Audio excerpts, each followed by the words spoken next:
Hey guys, tonight we're stepping into churchyards, charnel houses, and candlelit crypts of medieval Europe, where people did not have cremation or memorial parks, but honored the dead with rites more curious than comforting.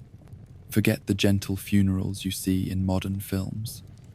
The real story is about dancing skeletons painted on walls, saints' relics displayed on silver plates, and corpses boiled to jars of bone for public viewing. So tonight we ask what odd death rituals medieval people actually practiced, and why they believed such rites guided souls to the next world. What did it feel like to witness a living burial, or to dine alongside a corpse at the feast of the dead? Every ritual reveals a window into beliefs about death and afterlife, from macabre dances to corpse medicine. Let me know where you're tuning in from, and what time it is where you are. It's always fascinating to see who's joining this journey into the strange death customs of a distant past. Now dim the lights, pull your blanket close, and let's explore the weird death rituals of medieval people together. You wake before dawn to the low toll of a wooden bell, calling villagers to gather for the morning vigil. The air is cool and still, heavy with mist that drifts above the fields. You wrap a cloak around your shoulders and make your way to the chapel courtyard. Torches stand in iron holders, casting flicker across damp stone. A small group has already formed, hushed and solemn. They carry lanterns or candles whose flames shiver in the damp air. At the center of the courtyard stands a bier bearing a fresh corpse. The body lies in simple shroud of linen, its face uncovered so mourners can gaze upon the departed. The deceased is a young mother who passed the night before. Her family stands nearby, red eyes reflecting candlelight. They clutch each other in the silence, awaiting the rites to begin. A village elder steps forward and calls for respect and prayers. He reminds everyone that this vigil is not only to honor the dead, but to look for signs of the next world. In medieval belief, the boundary between life and death could reveal itself in subtle ways. A twitch of a finger, a change in the corpse's color, or even the movement of leeches could speak of the soul's fate. The elder brings out a small wooden box of leeches. He explains that leeching the dead body can release vital humors bound in the flesh. He places leeches along the corpse's wrists and temples, their tiny bodies clinging and drawing dark fluid. Villagers lean forward to watch. The leeches swell with ash-colored blood. The elder measures each leech's size and notes how many detach spontaneously. If a leech releases quickly, it is said that the departed finds mercy. If it remains stubborn, the soul may linger in limbo. You step closer to observe as a child watches wide-eyed. The elder murmurs Latin prayers, while his apprentice records each leech's behavior on parchment. A pale moonlit sky deepens as the first stars fade. You imagine the body's last breath still echoing in this quiet space. Next, the elder invites mourners to touch the corpse's hands. Each visitor steps forward, dips a finger in holy water, and makes the sign of the cross on the forehead of the deceased. They press a hand to the cold flesh and close their eyes in prayer. You feel a shiver run through your own hands as you touch the wrist. The skin gives only the slightest resistance. You whisper the Lord's Prayer and step back. A distant rooster crows as dawn approaches. The vigil moves to the chapel nave, where now the body rests on a simple wooden slab. The priest lights candles around the edges and sprinkles dust of incense. The smoke coils into the rafters as congregation kneels on rough boards. The elder presents a bowl of wine mixed with crushed garlic and rue. He says this mixture fortifies the soul's journey. Each family member sips and pours a drop on the corpse's lips as final honor. Outside, the night dew yields to sun's first glow. The leeches are removed one by one. The elder inspects their bellies and compares notes with the apprentice. He declares that today the departed finds rest. A sigh of relief ripples through the crowd. You exhale, feeling the weight of fear lift. Before the corpse is carried away, the elder offers a final ritual. He places a sprig of rosemary at the deceased's heart to awaken memory of life. He puts a small coin on the corpse's tongue to pay passage across the river of souls. Then the bier is lifted and carried to the grave. The procession moves at a slow pace, torches now unlit in the growing dawn. At the graveside, the earth yawned open. Mourners drop handfuls of soil and recite prayers. You feel the finality as the coffin sinks. The elder sprinkles rose petals over the mound and says the soul is received into the hands of the Lord. After the burial, the villagers gather at a long row of tables set in the courtyard. They share bread and herb broth to honor the dead and give thanks for life. You drink a bowl of nettle soup and taste gratitude for each breath. As morning light fills the world, the vigil ends. You carry from this ritual the sense that life and death are woven together, and that even in the body's stillness there can be signs and solace found in ancient rites. You walk home, the earth still soft beneath your feet, carrying the memory of the vigil beside a fresh grave and the silent lessons whispered by leeches and prayers. After the leeches are removed, the village elder beckons the congregation back to the chapel yard. He stands beside the bier once more, candlelight dancing on the polished boards. Now comes the second stage of the vigil, the careful reading of signs in the corpse's features. Each villager moves forward in turn to observe the dead one's face, hands and limbs, searching for omens that might foretell events for the living. First, the elder examines the eyes. He gently lifts the victim's eyelids to reveal the pale corneas beneath. If the eyes remain clear and unwilted, it is said the soul rests in peace. If cloudiness or redness appears, it is a sign of unrest, perhaps of unatoned sin or of a wandering spirit. Villagers lean close, candle flames flickering, to see the subtle sheen on the eyeball. You feel a hush fall as each person in turn draws near, checks the eyes, and steps back to kneel in prayer. Next, the elder guides them to study the lips. He observes whether the lips have retained a healthy pink hue or turned grey and drawn. Some believe that if the lips remain rosy, the departed carried a pure heart. If they have darkened, then a punishment in the next world may await. A young woman touches the corpse's chin, closes her eyes, and whispers a quiet plea for mercy. The elder notes the colour and nods to the apprentice, who records each finding on a wax tablet. After lips, the congregation moves to the hands. The elder lifts one wrist to feel its warmth. A corpse that still retains faint heat in the extremities is rare, but hailed as a sign of divine favour. More often the hands lie cold and hard.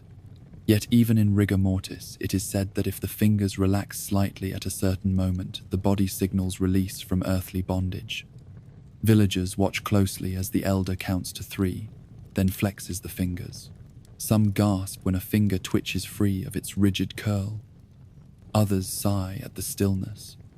Bloodstains and wounds receive careful attention next. If the body bears a scar or an untreated wound, the elder inspects whether the flesh around it has darkened or drawn back.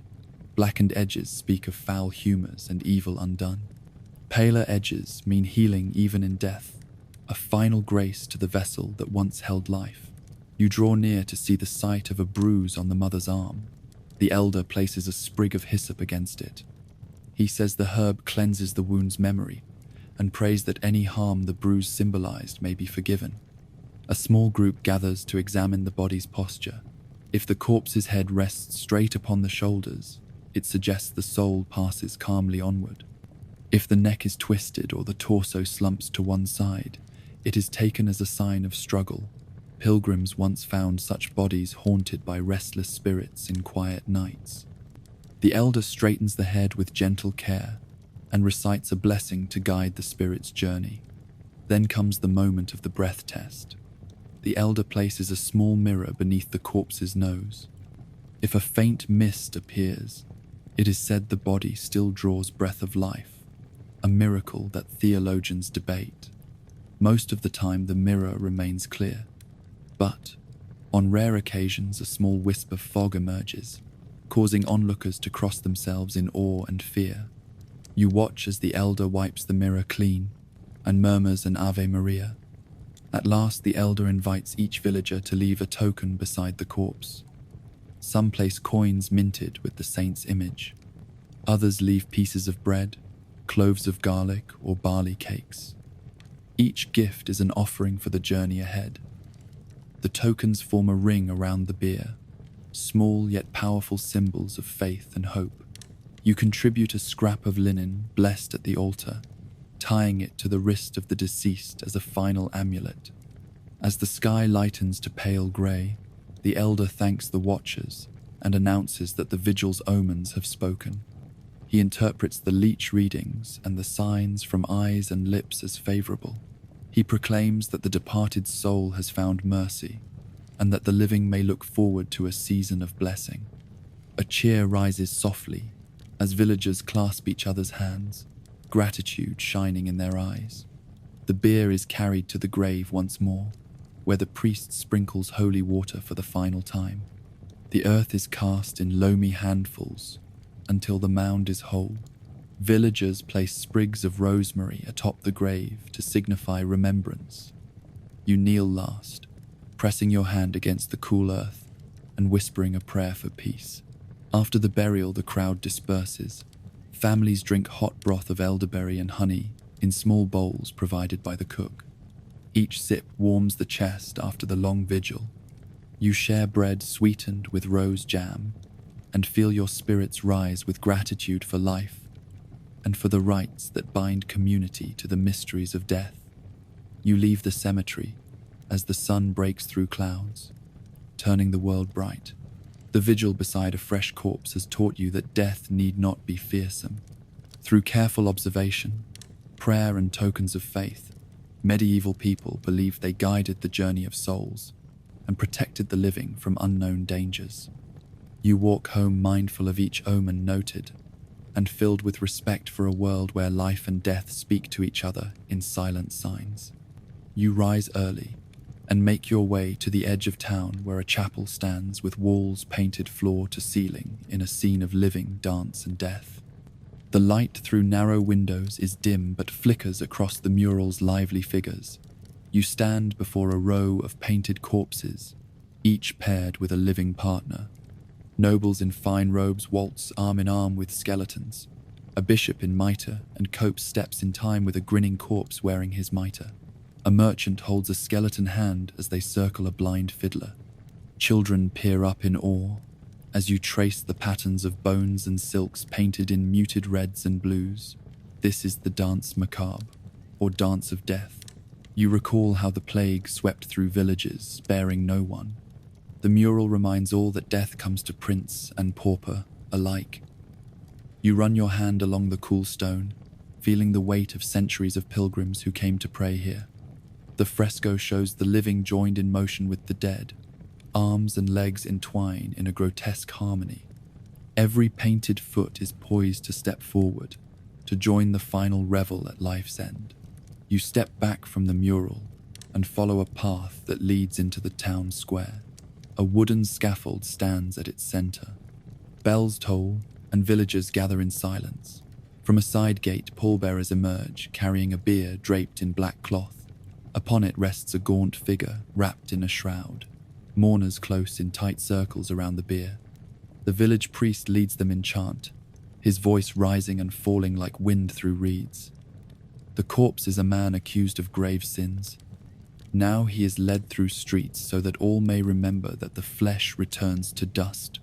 As the bier moves, children hide behind mothers' skirts. Older men hold hands and whisper prayers. The skeleton dancers from the chapel mural return in this living procession. 2 town criers wearing skull masks lead the way. The bone-white masks cover their faces and force them into silent mockery of death. They laugh in hollow tones and tap light drum beats on small hand drums. Their footsteps echo on cobbles as they dance before the mourners, spinning and stamping in perfect time. You watch as the crier with the widest jaw mask bends to pick up a handful of dust from the road. He tosses the dust into the air. The particles drift like fading souls before settling on the bier. The other crier waves a torch and traces faint crosses in the dust. The dance both mocks and honors the corpse. Themes of life and death whirl together in that narrow street. Behind the masked dancers comes the town's guild of weavers. They carry banners sewn with images of death's skeleton hands pulling living figures from their homes. This is the Guild of the Loom's annual rite, reminding fellow artisans that wealth and skill cannot bar death's door. They process with measured tread, banners rippling in the breeze, bellflowers tied to their staffs to symbolize mourning and renewal. You notice a group of young women in simple wool gowns. Each carries a hand mirror. They hold the mirrors toward the corpse, reflecting the shroud's image back to all who watch. The mirror folk believe that death's face must be seen, but not forgotten. They guide the mirrors so that every mourner glimpses the shroud's folds and the shape beneath. You feel a chill when your own reflection flickers with torchlight behind the shroud. As the procession turns the corner, you see the children again, stepping from behind mother's skirts. They hold branches of rowan wood which are said to ward off evil spirits. Rowan berries glisten red in the dark. At intervals, the children place a branch at doorways along the route. They believe the living corpse's passage demands protection for the living. The bier pauses before the gilded gates of the cemetery chapel. The crier dancers form a circle around the bier. They begin a final figure, a slow turning step that mimics the turning of the world. Skeleton masks turned inward, and coconut drum beats low, they circle the bier 3 times. Mourners drop branches of rosemary into the circle as silent gratitude and farewell. Then the bishop steps forward. He lifts an aspergillum and sprinkles holy water on the bier. He intones prayers in Latin, reminding all that the dance with death is both warning and mercy. The skeleton dancers bow their skulls and set aside drums and mirrors. The corpse is carried into the chapel for final rites. As the crowd disperses, you linger where the mosaic of living and dead once stood. You feel the echo of footsteps and laughter mingled in stone. The dance macabre mural awaits the next vigil beside fresh bodies. The painted skeleton hands reach again for living shoulders.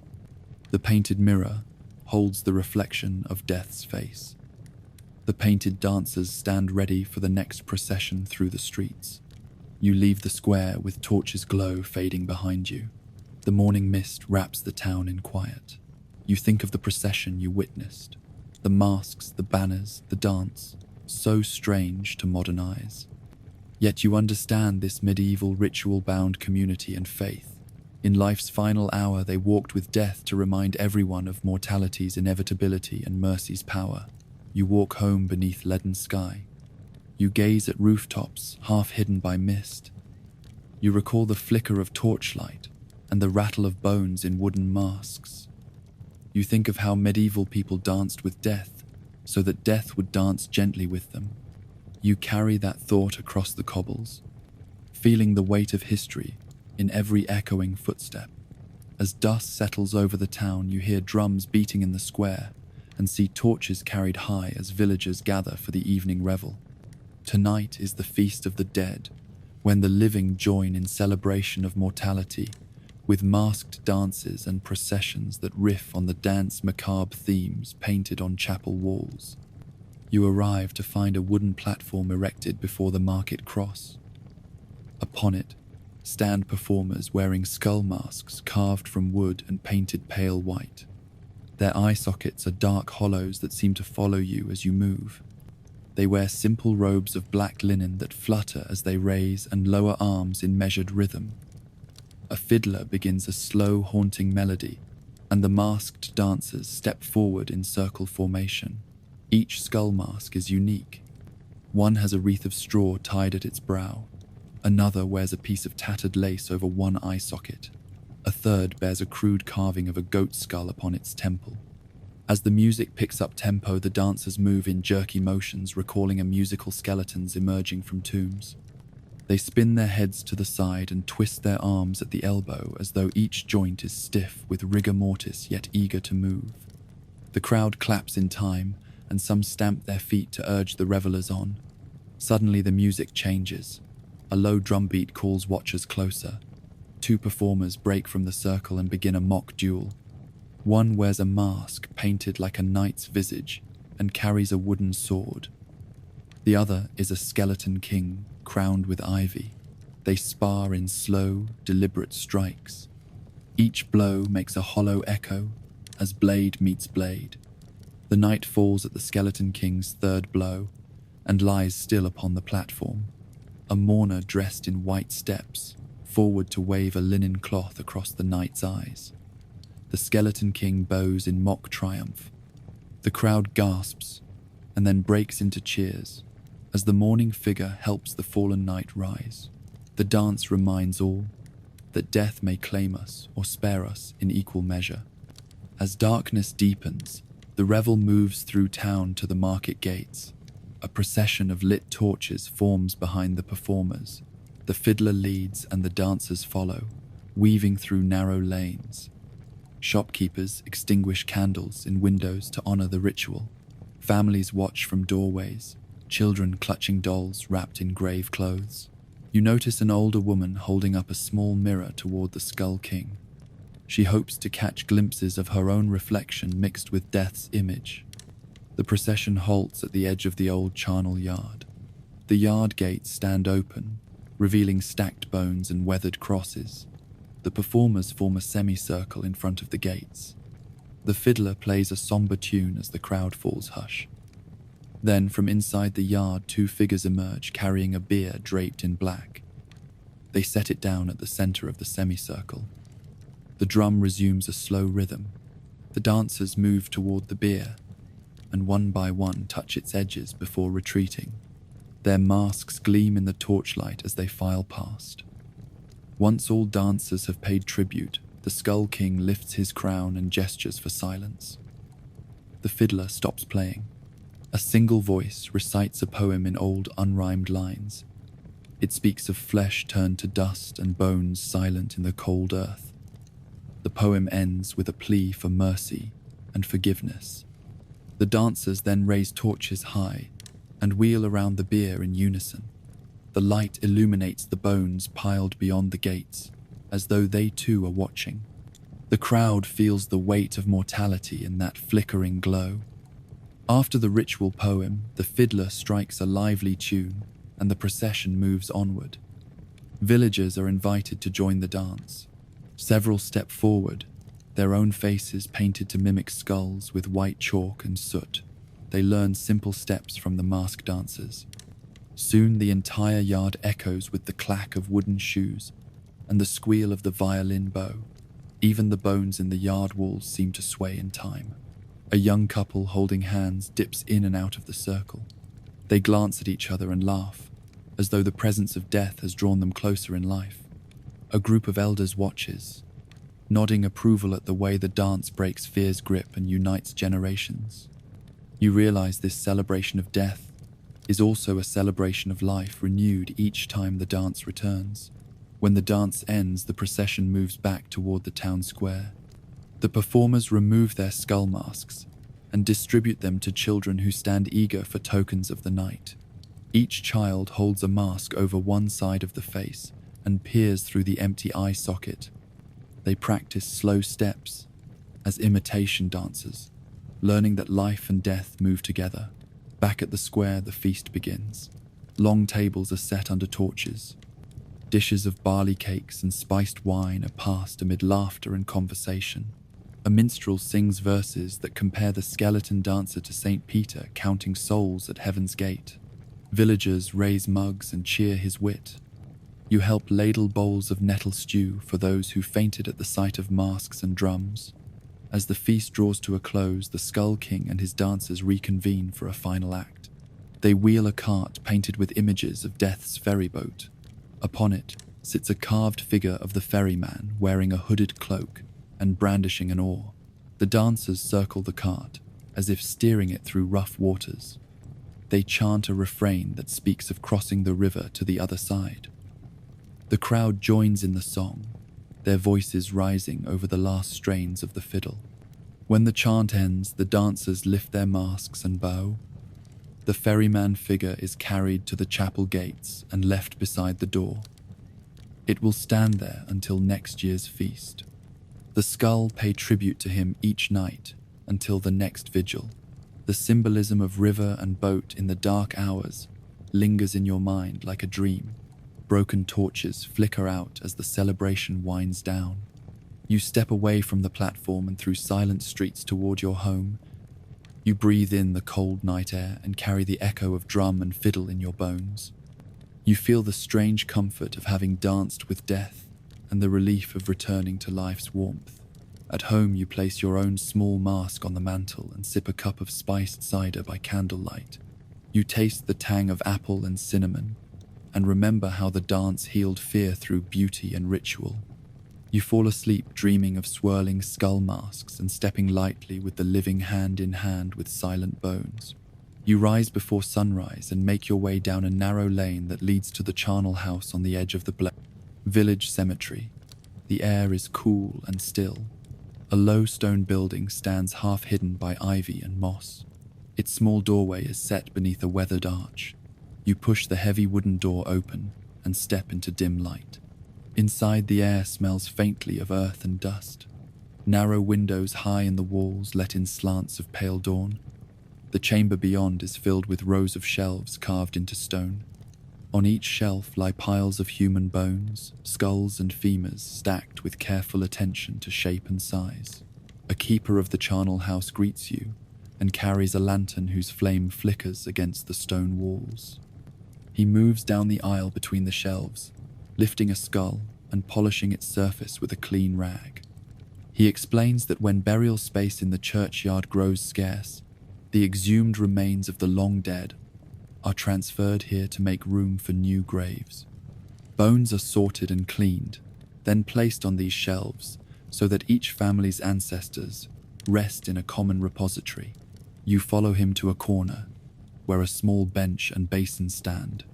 The keeper invites you to participate in a ritual of shaking the bones.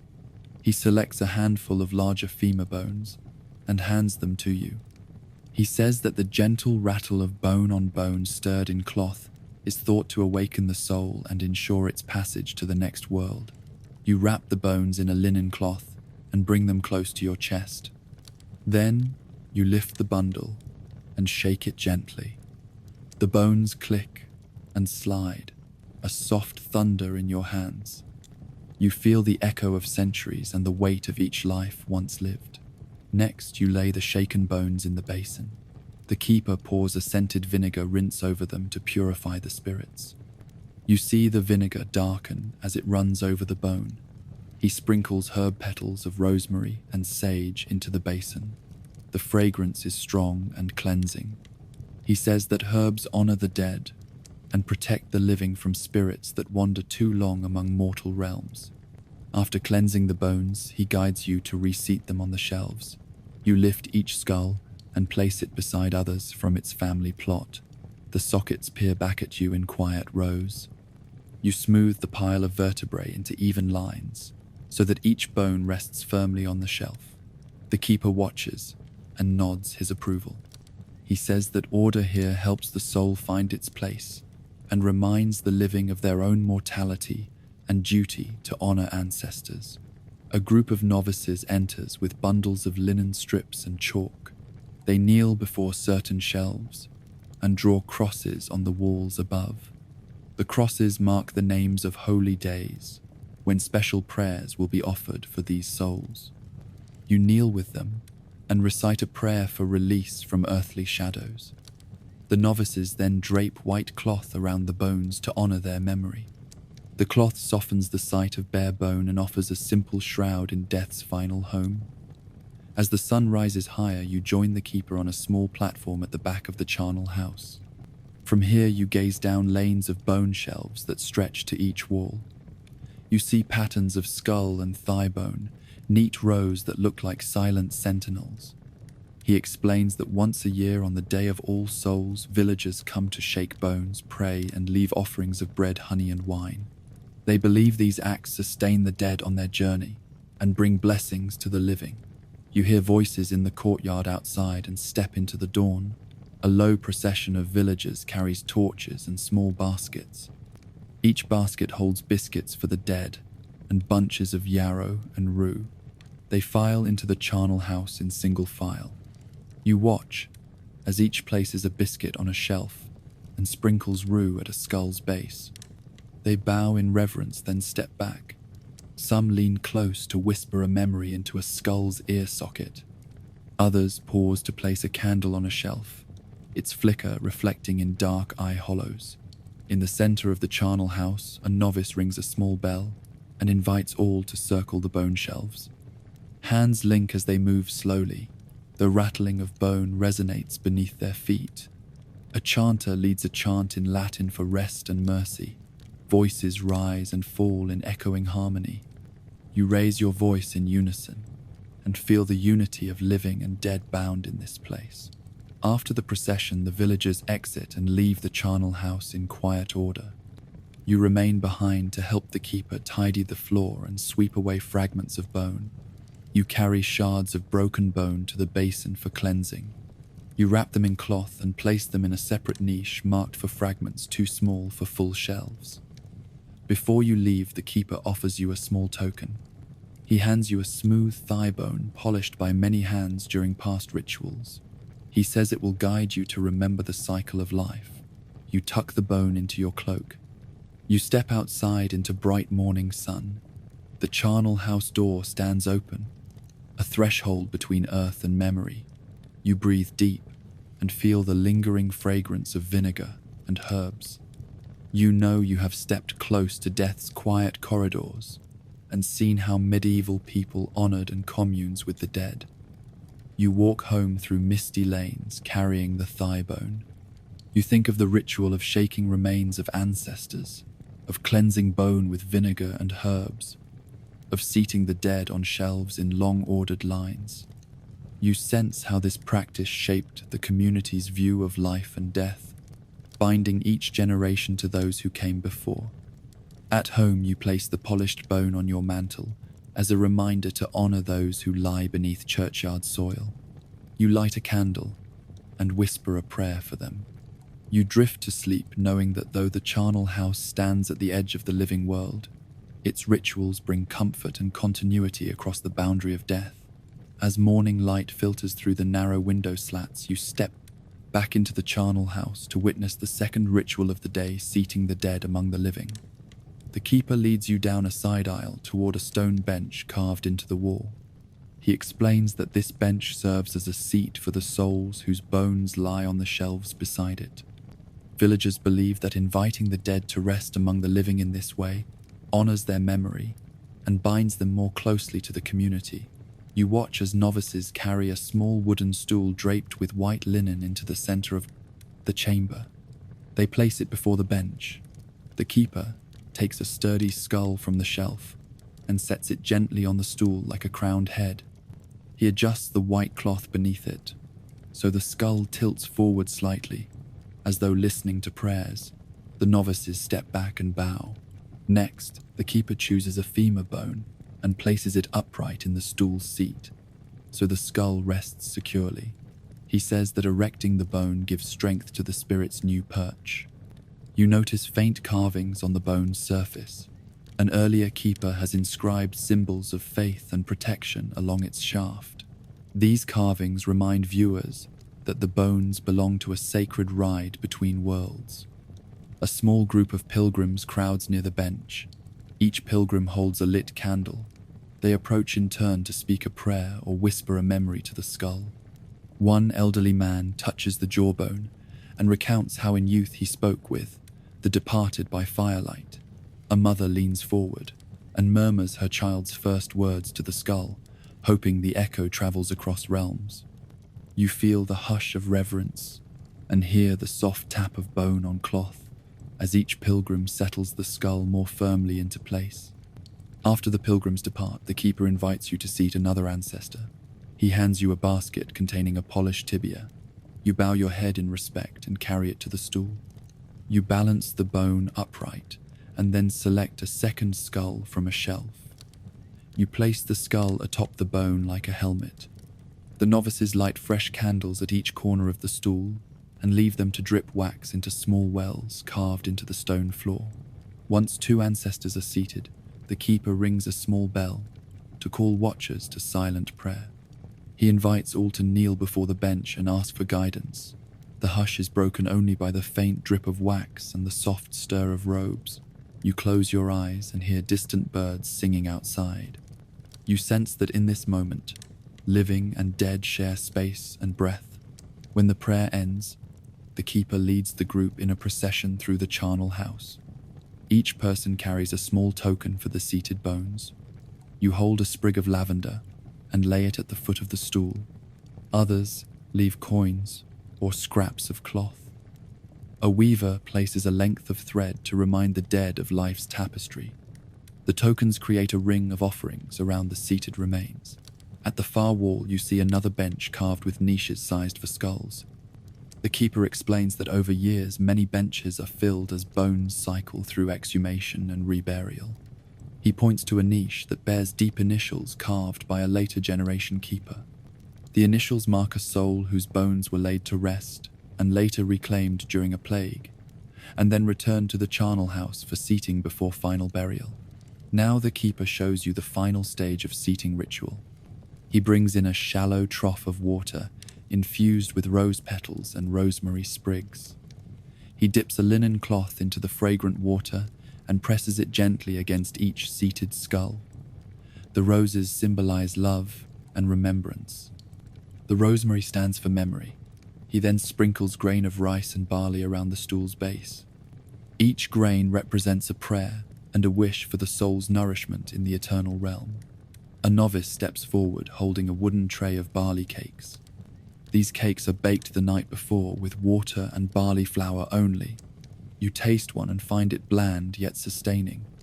The novice places a cake in each lap beneath the seated bones.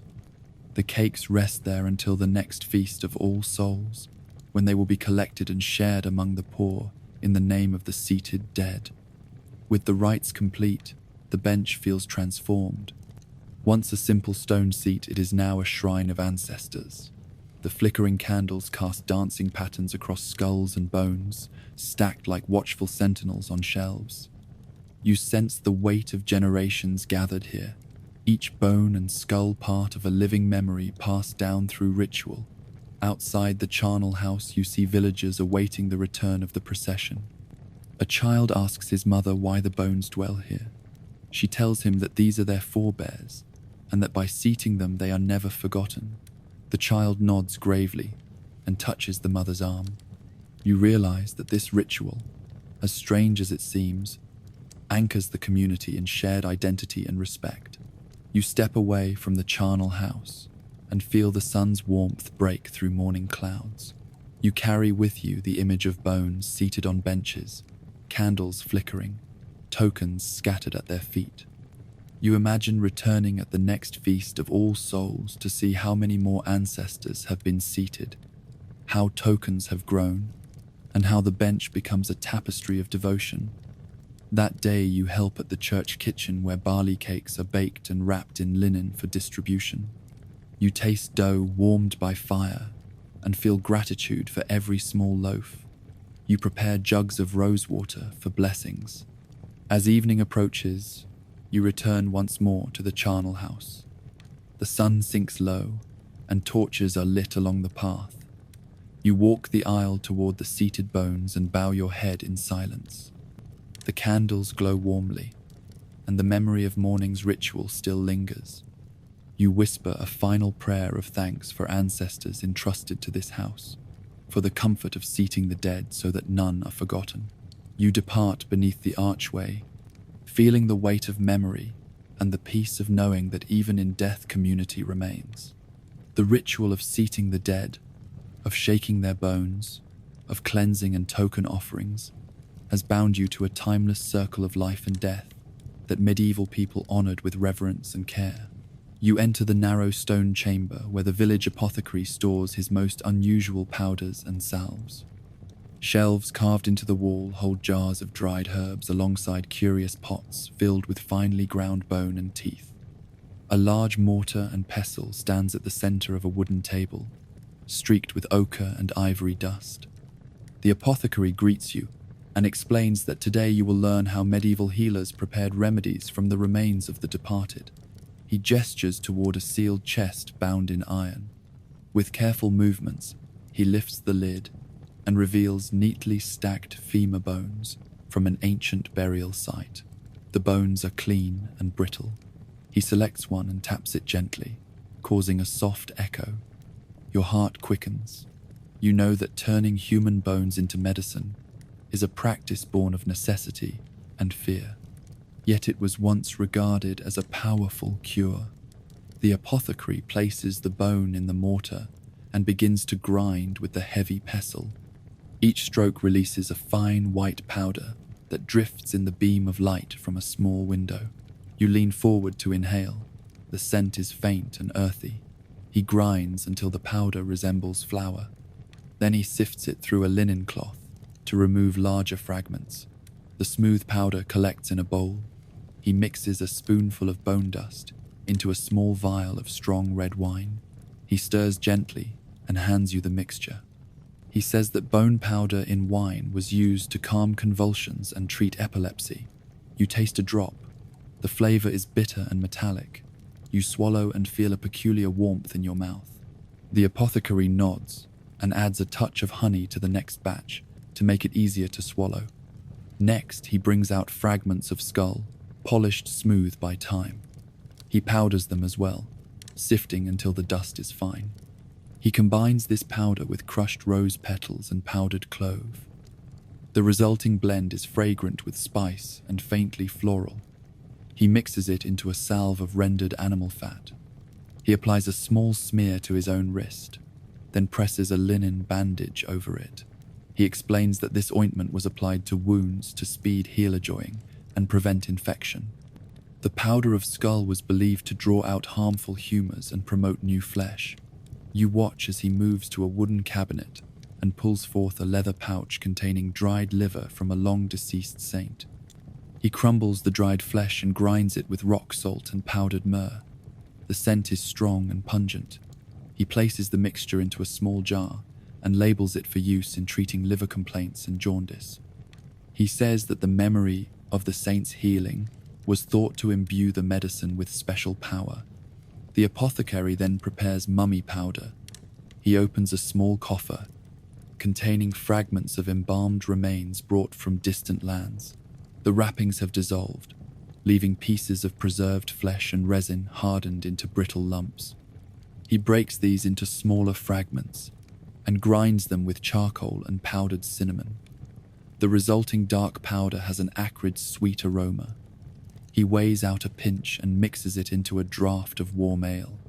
He says that mummy powder was considered a cure for headaches and internal bleeding. Though the idea seems strange to you, he insists it was once among the most prized remedies in the realm. You help him seal the jar and tuck it into the cabinet. He tells you that some wealthy patrons in distant courts paid large sums for mummy dust. They believed it could ward off plague and extend life. You recall stories of scholars grinding human remains in their laboratories and of crusaders looting relics to grind into medicine. Finally, he shows you a remedy made from crushed teeth. He selects a few molars from a jar and grinds them into a pale grey powder. He mixes the dust with vinegar and a spoonful of honey. He labels the potion for use in curing toothache and a biting, gnawing pain in the jaw. He describes how patients would hold the potion in their mouth to soothe pain. You taste a drop and feel a sharp tang followed by heat. The apothecary nods, pleased at the reaction. As the lesson ends, he invites you to reflect on what you have seen. You realize that medieval healers used every part of the human body to battle disease. Bones, flesh, blood, teeth, and hair were all viewed as sources of medicine. These practices sprang from a worldview in which the boundaries between life and death were porous and every fragment of the body retained its power. You leave the chamber carrying a small sachet of powdered bone. The apothecary encourages you to use caution. He reminds you that modern sensibilities have cast these remedies aside, yet for centuries they eased suffering in a world without modern chemistry. Back in the bright sun, you pause at the edge of the cemetery, pondering the ethics of corpse medicine. You remember the flicker of dust in the mortar and the hush of the stone walls. You feel gratitude for advances in science that have replaced these grim remedies. Yet you cannot deny the ingenuity of healers who turned mortality into medicine. That evening you sit by your own hearth and mix a simple salve of plant oils and herbs for a scraped knee.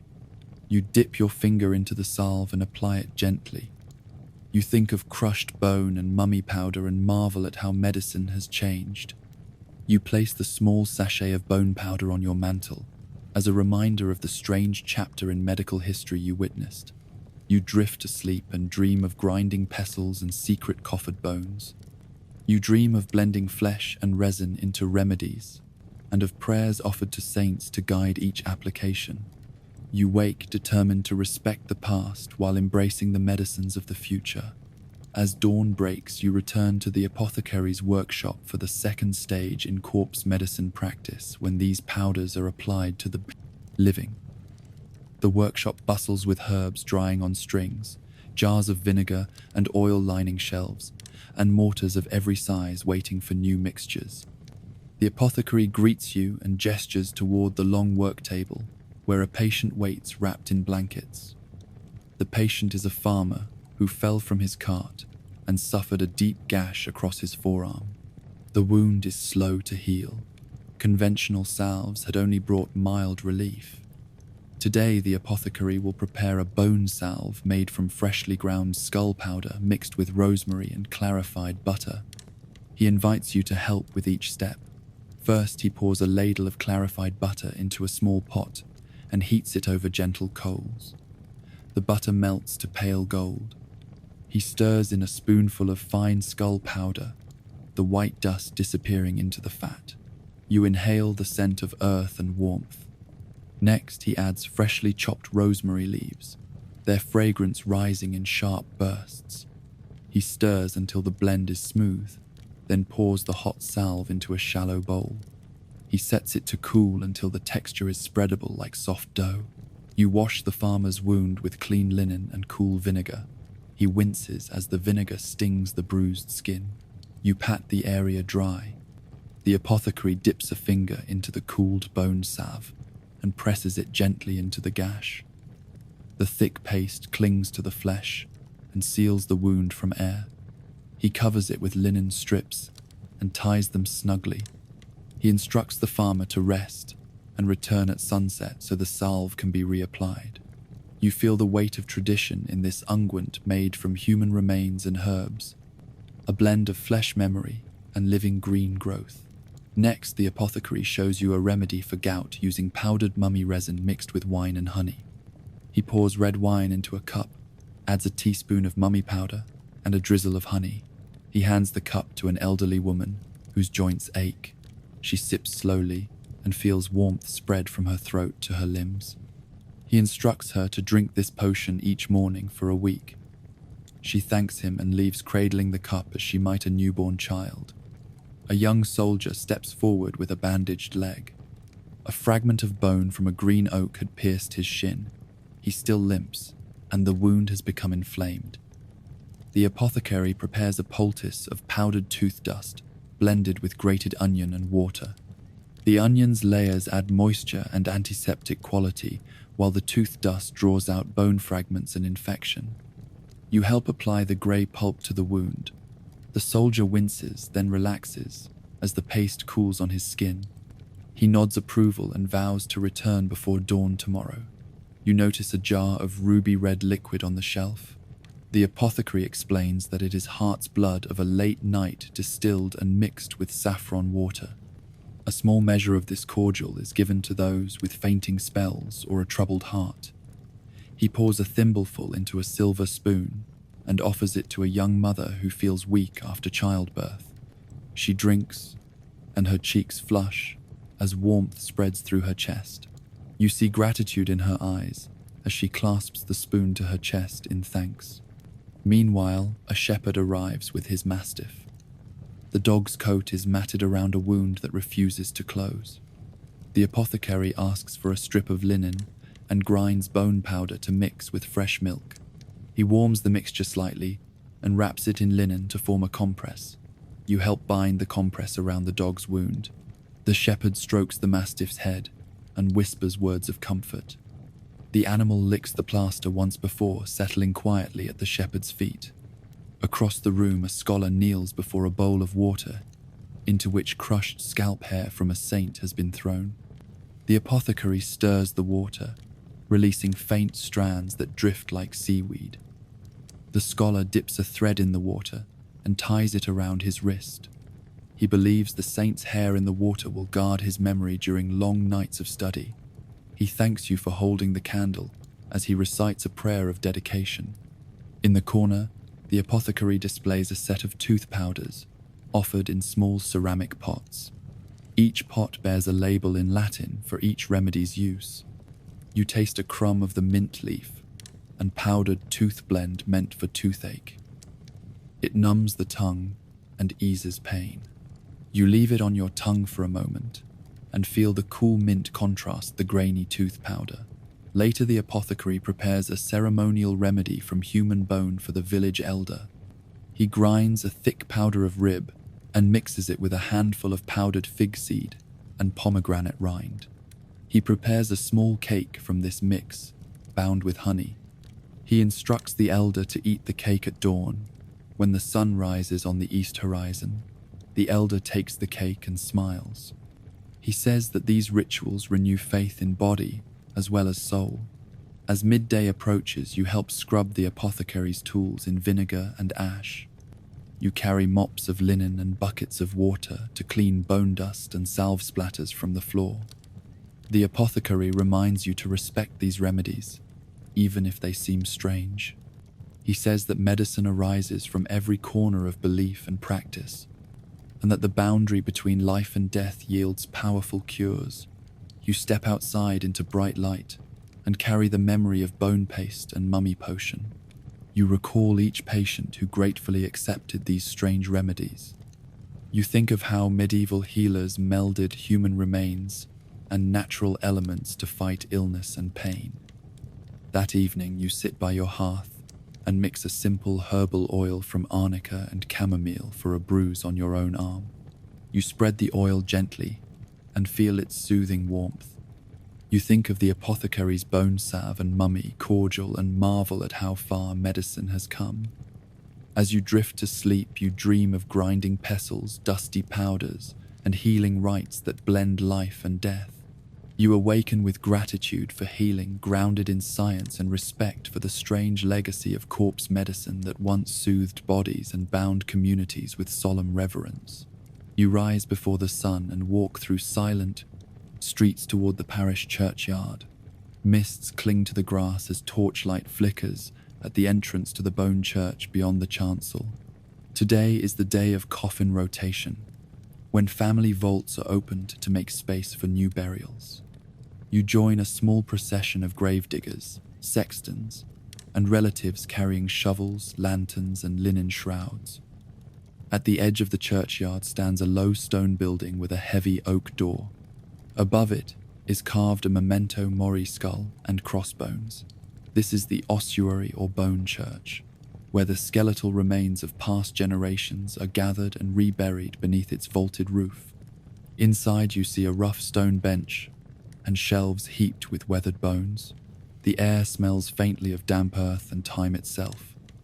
The sexton leads you back outside to the family vault marked with the crest of House de Vries. The vault's heavy slab of marble lies flush with the ground. Relatives have gathered children in simple linen, elders in dark wool cloaks, a grieving widow clutching a rosary.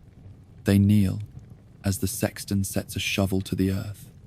You help lift the slab to reveal the yawning entrance of the vault below. Candlelight within shows 6 coffins stacked in 2 tiers. The lowest tier contains the remains of ancestors who died long enough ago that their bones may now be safely disturbed. The upper tier holds the recently interred. The sexton points to the lowest tier and explains that its occupants will be exhumed, their bones cleaned of shroud and decay, then reburied in the ossuary to free space below for new coffins. You enter the vault with care, candle in one hand, shovel in the other. A boy holds a linen sack to receive bone fragments. You lift the lid of the first coffin, a simple wooden box swelling with damp soil. The coffin top cracks under your weight. Inside, the shroud has rotted away, leaving only a skeleton that lies in neat alignment. The skull rests on folded arms, the leg bones crossed as if in prayer. Your breath catches at the sight. You unearth the skeleton with gentle taps of the shovel, sliding soil away from each bone. You place each carefully into an empty sack of skull first, then the collarbones, ribcage, pelvis, thigh bones, shin bones, arm bones, and finally the smaller bones of hands and feet. Relatives watch in solemn silence. A single tear rolls down the widow's cheek as you hand her the skull to kiss one last time before it is laid aside. Once the sack is full, you tie it with linen cord and pass it to the boy. He carries it outside to the ossuary door. Each exhumed skeleton follows the same pattern. As you work, you recall that coffin rotation is not only practical but sacred. Families believe that ancestors rest better when their bones mingle with those of the community in the bone church, and that new generations may lie above those roots of life. After the lowest coffins are emptied, the sexton guides you to break apart the brittle wood. He shows how a sharp spade can detach remaining boards, so no fragments are left to decay. Once the space is cleared, a layer of fresh straw is laid in the vault. This straw will cushion the new coffins placed above. The sexton seals the vault with a fresh marble slab, inscribing the date of rotation as a record for future generations.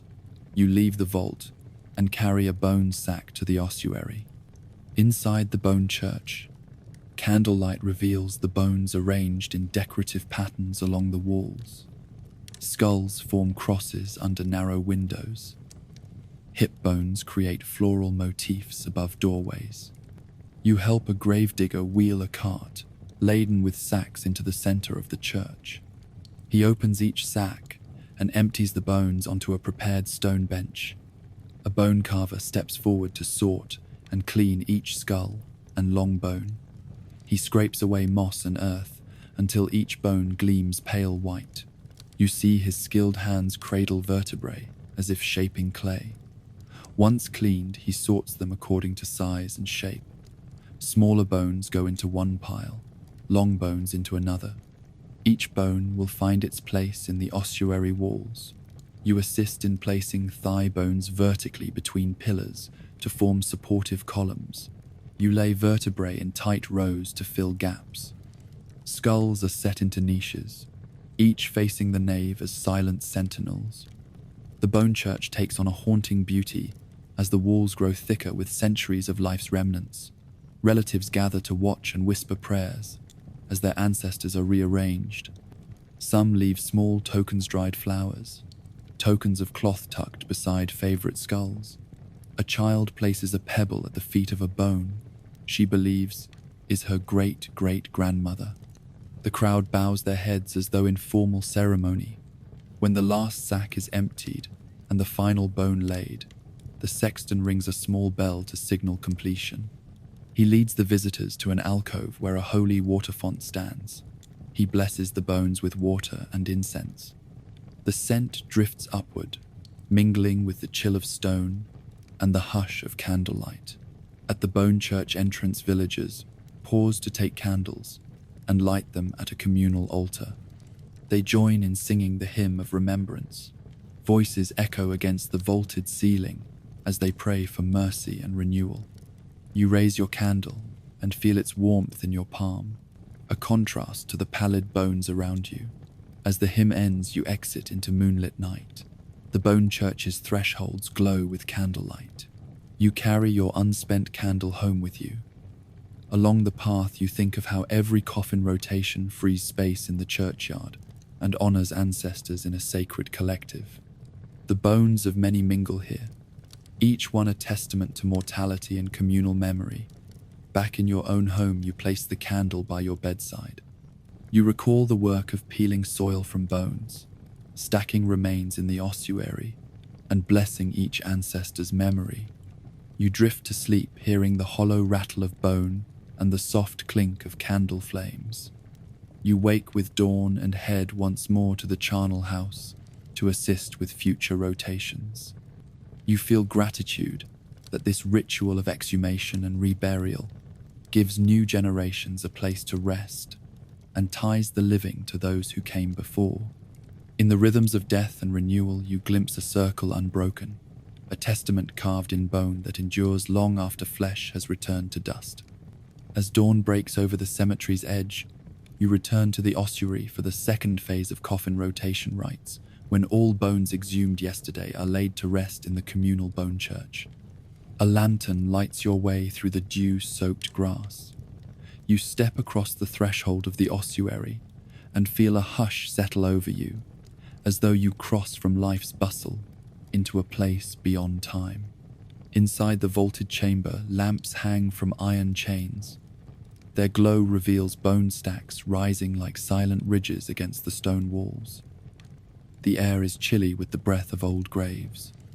You join the sexton and his helpers who carry baskets of cleaned bones from yesterday's exhumations. Each basket holds a careful mix of femurs, skulls, ribs, and vertebrae. The helpers move slowly down the central aisle, setting the baskets on a long bench that runs beneath a narrow stained glass window. The sexton steps forward and offers a brief prayer for the souls now to be laid in this house of bones. His voice echoes against rough stone, wrapping the gathered remains in words of blessing. Then he gestures to the first basket and nods at a young assistant who begins to sort the bones. Each femur is placed upright between two pillars to form a skeletal forest of support. Next come skulls, arranged in neat rows, like stone sentinels. The assistant lifts each skull gently, feeling every hollow eye socket before setting it into a carved niche. A pattern emerges as the workers stack smaller bones in bridges between the femur columns and skull rows. As the bone stacking proceeds, townsfolk file through the arched doorway in single file. Each carries an offering of candle or flower. They step inside and pause by the bench. You see pale faces lit by lamplight, eyes reflecting quiet awe. One man kneels and places a sprig of yarrow at the foot of a thigh bone.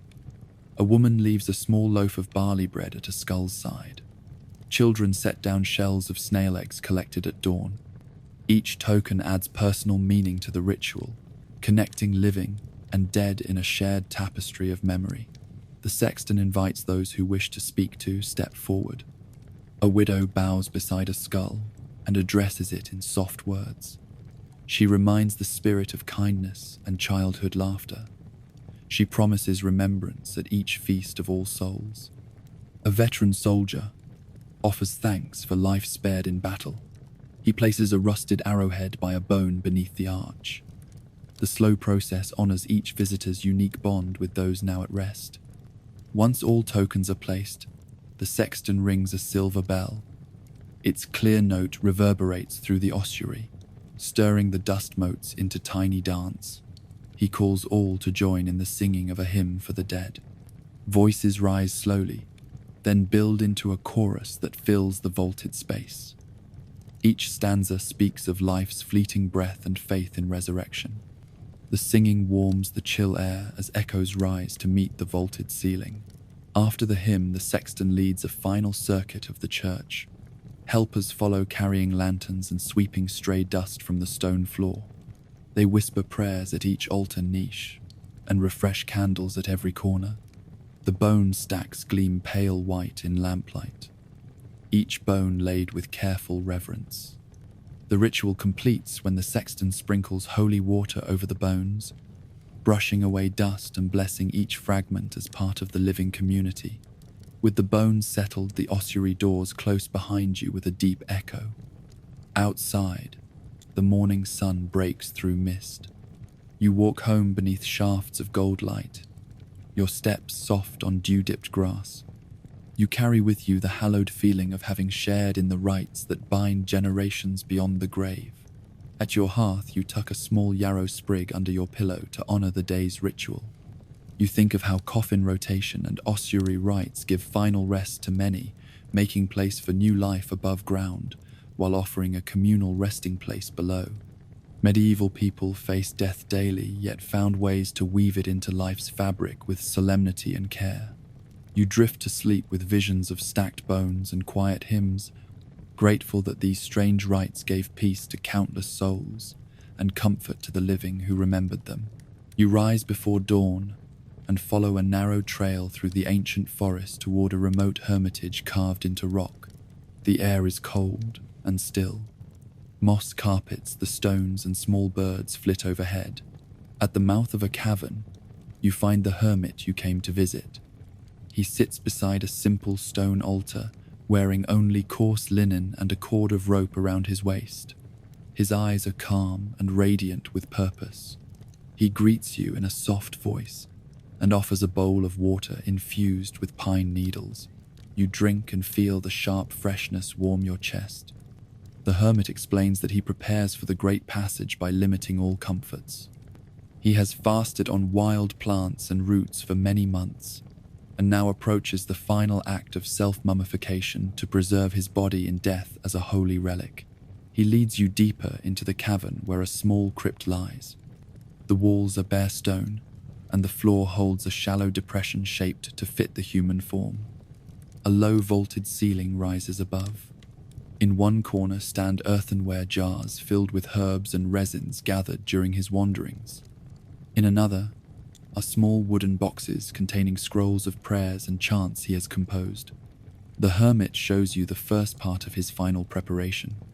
He chooses a handful of bark from a yew tree and a few needles from a fir. He places them in a copper pan and heats them slowly over a small fire beneath a stone shelf. As the bark and needles dry, the air fills with resinous fragrance. He stirs and watches until the mixture turns brittle and ready for grinding. Next, he removes a small pestle from a carved niche in the stone wall. He crushes the dried yew bark and needles into a fine powder. The dust drifts and settles like snow on the table. He says that this powder will form the base of the unguent he will apply to his body, to protect the flesh from decay. You help by sifting the powder through fine linen to remove coarse bits. The hermit then reaches into a wooden chest and brings out a lump of beeswax rendered from his own hive. He warms it gently on a slab of heated stone until it becomes soft and pliable. He mixes the beeswax with the resin powder and a few drops of pine oil until it forms a pale ointment. He places the ointment in a small bowl and covers it with linen. He invites you to assist him in applying the first layer to his feet. You sit beside him and gently spread the cool ointment over his ankles and toes. The waxy mixture clings to skin and seals it from air. He instructs you to smooth each finger of his foot with careful strokes. As you work, the hermit recites prayers, asking for divine assistance in his final vigil. After the feet are done, you help apply the ointment to his hands and forearms. You steady yourself against the narrow chamber wall as he raises each arm. The waxy paste covers every crease and knuckle. It glistens pale in the half-light of the cavern. You sense the solemnity of the moment as you touch living flesh, destined to become preserved relic. Next, the hermit applies the ointment to his chest and torso. He braces himself and presses the paste into his skin. You follow, using your palms to spread the unguent across ribs and sternum. The mixture seals his pores and forms a barrier against moisture and decay. Finally, you help him apply the mixture to his face and head. He tilts his chin upward and closes his eyes. You draw the paste across his cheeks and forehead with slow, deliberate strokes. When his skin is covered, he looks peaceful and pale as moonlight. The hermit then reaches for lengths of linen cloth woven from flax grown by mountain monks. He begins wrapping his body cocoon like from toes to chest. You help tuck the cloth beneath each layer to form a snug shroud. His face remains exposed as the final flourish. He offers you a final prayer to tie around his neck in twisted cord. In silence, he steps into the shallow grave cut into the crypt floor. You lower the candle and place it on a ledge. The hermit kneels in the depression and bows his head. He presses his hands together and murmurs a litany of hope and release. You stand guard at the narrow entrance, lantern in hand, as he seals himself inside by bricking up the opening with stone blocks. Your heart pounds, but you offer steady prayers as each block is laid in place. Mortar seals seams and closes the passage to the outside world. At last, the final stone is set, and the hermit's voice fades in silent space. You place a sprig of rosemary and a sprig of rue on the sealed wall and step back. Outside the crypt, you find the hermit's simple robes folded and draped over a rock. You leave a loaf of barley bread and a cup of water for passing pilgrims. You kneel and recite a prayer for his soul. You promise to return each season to keep the memory alive. As you walk back through the forest, the dawn light brightens and birds sing overhead. You carry in your mind the image of the hermit encased in his crypt, alive yet at peace. You reflect on the devotion required to choose this path. You remember the ointment of resin and wax, the careful prayers and the sealing stones. By the time you reach the village, the sun has risen fully. You pass children playing by the fountain and widows tending graves. All will remember that today marked the final vigil of the hermit who sought deathless preservation. That night you sit by your own hearth and place a sprig of pine on the mantle. You drift to sleep thinking of self-mummification as the ultimate act of faith and endurance. You dream of wax-sealed limbs and chanting in dark chambers. You wake with a sense of reverence for the hermit sealed in rock and marble, at the lengths to which medieval souls went in search of sanctity beyond death. As morning light warms the forest floor, you return to the hermitage to witness pilgrims gathering at the sealed crypt. Word has spread across nearby villages that the hermit's body is miraculously preserved. Travelers carry lanterns and small offerings of cloth and incense. You stand at the moss-covered entrance where the final stone block bears carved symbols of faith and life's passage. A steady stream of pilgrims arrives throughout the day. Each kneels at the threshold and lays down a token. Some leave strips of cloth embroidered with prayers. Others offer small flasks of water drawn from the sacred spring nearby. You help collect these tokens, stacking them carefully beside the crypt. The caretaker explains that these offerings will be blessed by the abbot and then distributed to the poor in the hermit's name. At midday, the abbot arrives with monks in simple robes. They form a circle around the crypt and begin chanting psalms. Their voices rise in gentle waves that echo against the rock walls. As they chant, a breeze stirs fallen leaves beyond the cave mouth and carries the words into the forest.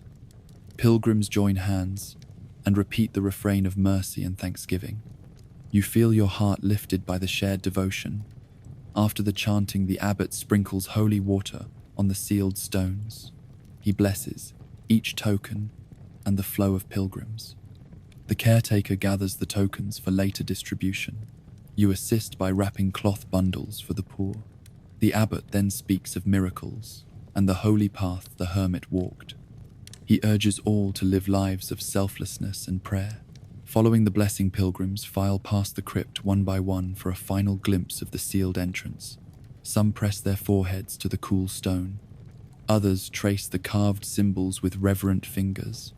A woman weeps softly and clutches a prayer book to her chest. You offer her a cup of water, and she nods in thanks. When the line ends, the caretakers sweep away stray petals and ribbons. You help brush moss from the stone and clear away fallen branches. The crypt door remains sealed as a reminder of sacrifice and faith.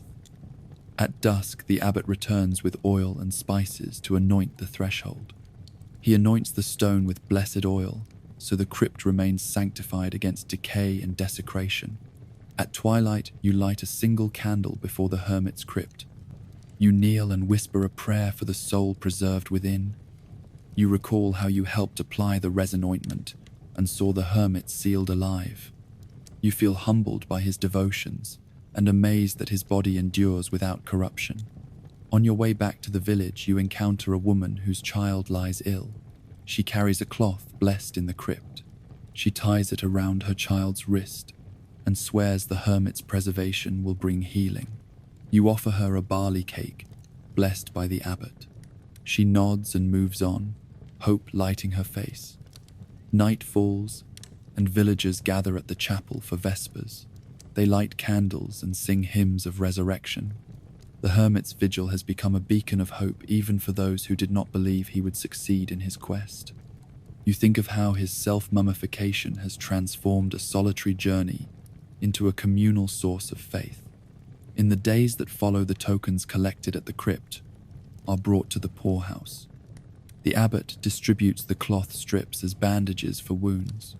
The water from pilgrim flasks is shared with the ill. You help carry baskets of herbs and loaves of barley bread to those in need, a living extension of the hermit's vow. Pilgrim scribes begin copying the hermit's prayers from his scrolls. They carry them to distant monasteries. His chants become part of liturgies, and his life a model of ascetic devotion. You hear travelers recount his story in towns far from the hermitage. Even skeptics marvel that anybody could withstand months of fasting and resin sealing to reach such a state. Weeks later, you return once more at sunrise. The first snow has fallen, and the forest stands silent under white frost. The hermitage cave is nearly hidden. You brush snow from the entrance and light a torch. Inside, the tokens remain, now withered but still honored. The sealed stone glows in torchlight. You place a final sprig of pine before the crypt to mark the season of cold and reflection. You kneel and remember the hermit's journey from life to sealed tomb. You whisper thanks for being allowed to witness his rite, and for the community's devotion that turned his sacrifice into hope for the living. You lift your torch and walk back into the snowy woods as the dawn sun rises pale gold over the hillside. At home, you wrap yourself in warm linen and burn incense. You recall the candles that flickered in the crypt and the chants that echoed through rock. You feel the echoes of that sacred space still ringing in your heart. You realize that self-mummification was more than a quest for preservation. It was a gift to a world facing hardship and mortality, a promise that faith can endure beyond flesh and bone. You rise early and make your way to the manor hall where long wooden tables stand, ready for the funeral feast of Lady Edric's passing. Candles flicker in iron sconces and the hearth flames dance across polished boards. A group of cooks stirs pots of pottage and roasts joints over embers. The air is heavy with the scent of spiced meat and fresh bread. Today, the coffin will rest in the great hall while family and friends share bread and wine beside it. The coffin lies open upon a raised platform draped in black cloth. Lady Edric's body is laid out in her finest gown of deep blue wool trimmed with fur. Her hands are folded at her waist, and a wreath of rosemary circles her head. Mourners enter the hall in single file and bow before the coffin. Each takes a moment to press a kiss to her pale forehead before moving to the tables. You take a seat at one of the long benches, placing your hand upon a humble loaf that will be broken and shared. Nearby, a steward lifts a silver goblet of wine and pours for guests. A hush falls as the presiding lord offers a prayer for the departed. He reminds all that death unites every house beneath heaven's eye, and that today's feast honors Lady Edric's life. First to be served is a thick stew of barley and wild mushrooms. Cooks ladle the hot pottage into wooden bowls. You lift the bowl and breathe in the earthy aroma. The first spoonful warms your chest and reminds you of hearths in simpler homes. Next comes fresh bread baked with eggs and milk. You tear a piece and dip it into the broth, savoring the soft crumb that carries the stew's flavor. The lord nods to the steward, who brings platters of boiled fish cooked with parsley and lettuce. Guest after guest tastes the tender fillets. A merchant remarks how delicate the fish is after only a brief soak in salt water. You nibble a flake and note how the green herbs bring brightness to the meal. When the fish courses finish, the stew returns, richer now with cream and mace. The cooks bring roasted fowl stuffed with wild onions and dried fruit. The birds rest in long pans beneath the torchlight as the ladies serve slices of goose and capon. You taste the sweet notes of dried figs paired with the savory meat. Each bite honors Lady Edric's generosity to farmers who provided these birds. All the while, Lady Edric's coffin remains at the head of the hall. Mourners glance their cups toward her even as they eat. A gentleman leans close to his neighbor and whispers that her sons will soon take her place at the Lord's table. The neighbor nods gravely and lifts his goblet in quiet salute to the lifeless form. After the roasted fowl, the cooks bring out bowls of spiced wine sweetened with honey and orange peel. The deep red liquid warms your hands as you raise the cup. You taste cinnamon cloves and feel the spice deepen your warmth. Lady Edric's steward circles the hall, offering a second cup to each guest. He says that sharing wine beside the coffin helps send the soul on its way. When the wine courses are complete, the steward claps his hands. The cooks wheel out clay bricks stamped with Lady Edric's family crest. The bricks smell of fresh earth and wet clay. The steward explains that each guest will take one of these bricks to toss into the newly dug grave once the body is lowered. This custom is believed to bring good fortune to both the departed and those who share in her memory. You pick up a brick and feel its weight. It is still warm from the funeral ovens where it was baked before the feast. The fact that the brick was heated in Lady Edric's meal fires binds it to this event. Guests examine the crest of entwined roses pressed into each brick before carrying them with care. As the feast ends, mourners rise and gather around the coffin. The steward closes Lady Edric's eyelids with gentle hands. He folds her hands again and places a final sprig of rosemary upon her breast. Then he raises a shovel of earth from the grave outside and sprinkles a handful of soil into the coffin. The closing of the coffin's lid is met with a soft sigh throughout the hall. The procession forms and moves toward the churchyard. Guests walk side by side carrying torches and their clay bricks. The coffin is borne upon poles by pallbearers. You follow with your brick clutched tightly. As you step onto the green, you see the open grave lined with straw. The coffin is lowered carefully into the ground. Lantern light flickers across teary faces. Once the coffin lies settled, the steward offers each guest a place at the edge of the grave. One by one, they step forward and toss their brick into the hollow shaft. You edge closer and gently drop your brick beside the coffin. The thud of clay meeting soil echoes in the night air. Each brick seals Lady Edric's place in earth and memory. A final prayer is said by the priest. He reminds mourners that life passes swiftly, but honor endures in earth and remembrance. You kneel by the grave and whisper words of farewell. You feel the cool night breeze and sense that this ceremony has bound you to Lady Edric's legacy like mortar bonds, brick and clay. After the grave is filled and earth heaped high, the guests return to the manor hall for a simple supper of bread, cheese, and elderberry wine. As you break bread, you reflect on the feast beside the coffin and the brick ritual. The mingling of food and death is strange to modern eyes, but filled medieval hearts with comfort and purpose. By dining beside the dead and baking their luck into clay bricks, these customs wove life's end into the tapestry of community. Later that night, you walk alone to the newly sealed grave. You kneel upon the grass and trace your wealth's crest in the air above the brick you tossed.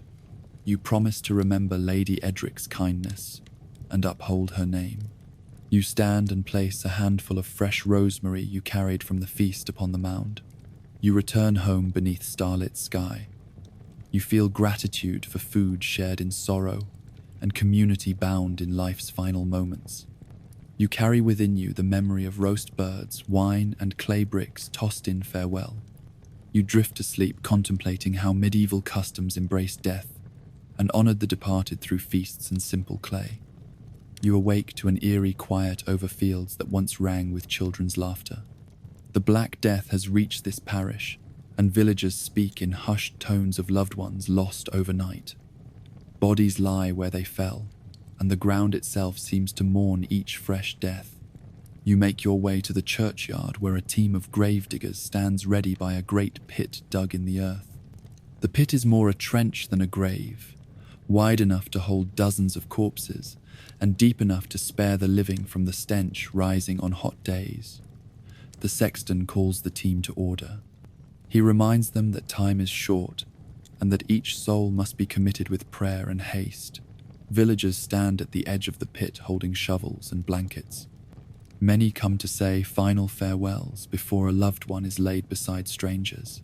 Others linger in fear, unwilling to draw near to so many dead at once.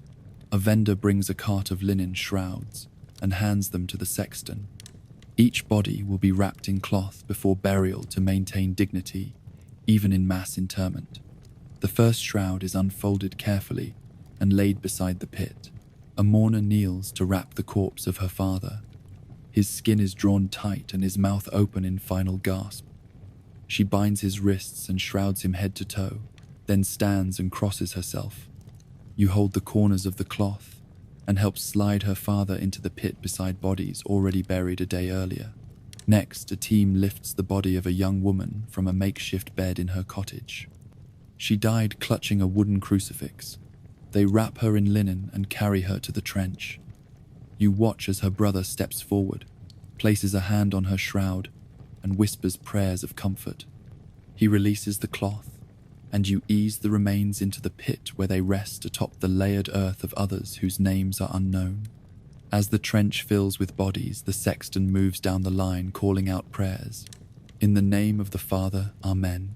Each mourner kneels to repeat the words. No funeral bell tolls. Instead, the sexton rings a small handbell to mark each burial.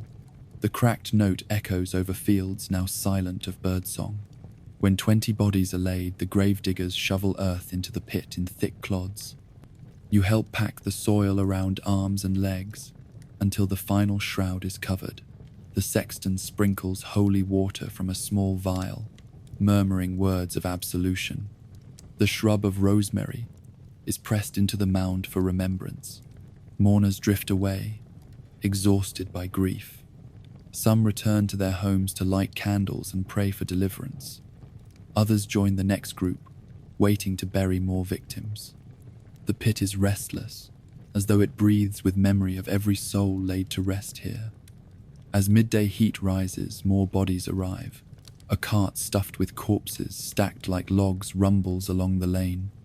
A surgeon rides in silence amid the stench, his face masked with cloth.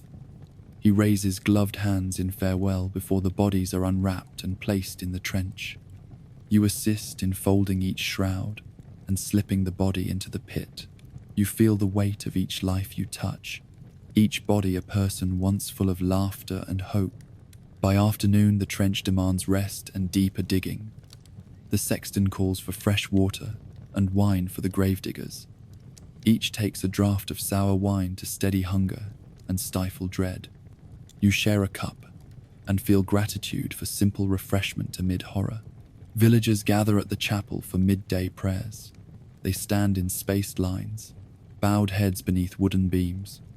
The priest reads words from scripture to comfort them. He prays for deliverance of the living and rest for the dead. His voice trembles as he names no one specifically, but speaks for all lost. You kneel with them, your prayer a silent plea for mercy. In the cool of the evening, the sun dips low and the trench is opened once more. This time the team works by torchlight to hasten burials before nightfall. Bodies arrive too swiftly for shrouds. The sexton orders that some corpses be carried in heavy blankets. You wrap the living cloth around the lament lost without time for ceremony. You feel the cloth rub against cold skin before laying the body gently in the trench. A woman arrives at the trench with twin infants in her arms. Their faces are pale and their breathing shallow. The sexton refuses her plea to bury them now. The mother falls to her knees and sobs that she cannot carry them home. You step forward and offer to hold the blanket while she wraps each babe. The infants lie motionless as you slide them into the pit. The mother crosses herself and staggers away. You wonder if she will live past the dawn. When the trench is filled again, the sexton calls for earth. You hear the scrabble of shovels and the thud of oak wood trading corpses for soil. The top layer is pressed down firmly to close the living graves. A black cloth is draped over the mound to mark its finality. The sexton prays one final prayer and blesses the assembly. Night deepens, and the candlelit procession returns slowly to the village. You follow behind in silence, shrouded by grief. At home, you pour simple soup and eat in near darkness. You recall every face pressed close to a coffin, every shroud slipping into the pit, every prayer softly spoken for souls too many to name. Before you rest, you walk to the top of the mound. You place a sprig of basil you carried from your garden on the fresh grave. You whisper the names of those you buried. You pray that God receive them gently. As you step down the mound, you glance at the black cloth fading in moonlight and know that this mass grave will bear witness to sorrow and loss for years to come. In the cold hours before dawn, you dream of shovels rising and falling. You see rows of bodies pressed close together. You hear the sexton's bell echo in darkness, and you sense the weight of unnumbered souls seeking rest. You awaken at first light with gratitude for life's fragile breath, and vow to remember those buried in the plague pits and honor their memory while you still draw breath. You rise at dawn and make your way to the cathedral steps where pilgrims gather to venerate the relic of St. Aelric. The cathedral door stands open beneath a carved tympanum, showing saints in flowing robes. Inside, the nave candlelight glows upon polished floors. A silver reliquary sits on a velvet cloth before the high altar. Its shape resembles a small chest mounted on a pedestal. Intricate scrollwork covers its surface, and a glass panel reveals the fragment of bone within a piece of the saint's jaw. You join the line of faithful filing toward the reliquary. Each pilgrim kneels before the altar, then stands to gaze at the relic. A deacon lifts the reliquary lid and passes a soft linen cloth through the opening. You step forward, bow your head, and touch the cloth to the glass pane. You feel the cool metal beneath your fingers, then press your cloth to your lips in silent prayer. The practice is called veneratio, or body part veneration. The cloth will carry a trace of the saint's holiness back home for healing and blessing. Behind you, a woman with a wounded hand waits. She gently presses the cloth to her palm and then wraps it in linen. The deacon offers her a drop of holy water from a silver chalice. She drinks gratefully and wipes her brow. Her eyes glisten with hope that the relic's proximity will mend her wounds. Next, a man steps forward carrying a small wooden box. He opens it to reveal a fragment of cloth soaked in oil, blessed at the shrine. He dips his finger in the oil and anoints the pane of glass before the bone.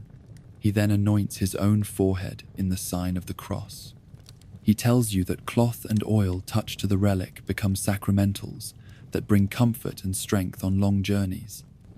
After the faithful have prayed, the deacon closes the reliquary lid. He invites all to join in the hymn of praise. Voices rise in unison. The words speak of faith stronger than death and hope beyond the grave. The melody echoes beneath the vaults as light filters through stained glass windows depicting scenes from the saint's life.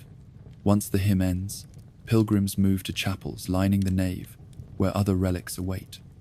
You follow signs to the chapel of St. Bridget, where a finger bone is enshrined. The reliquary is shaped like a small casket mounted on a carved column.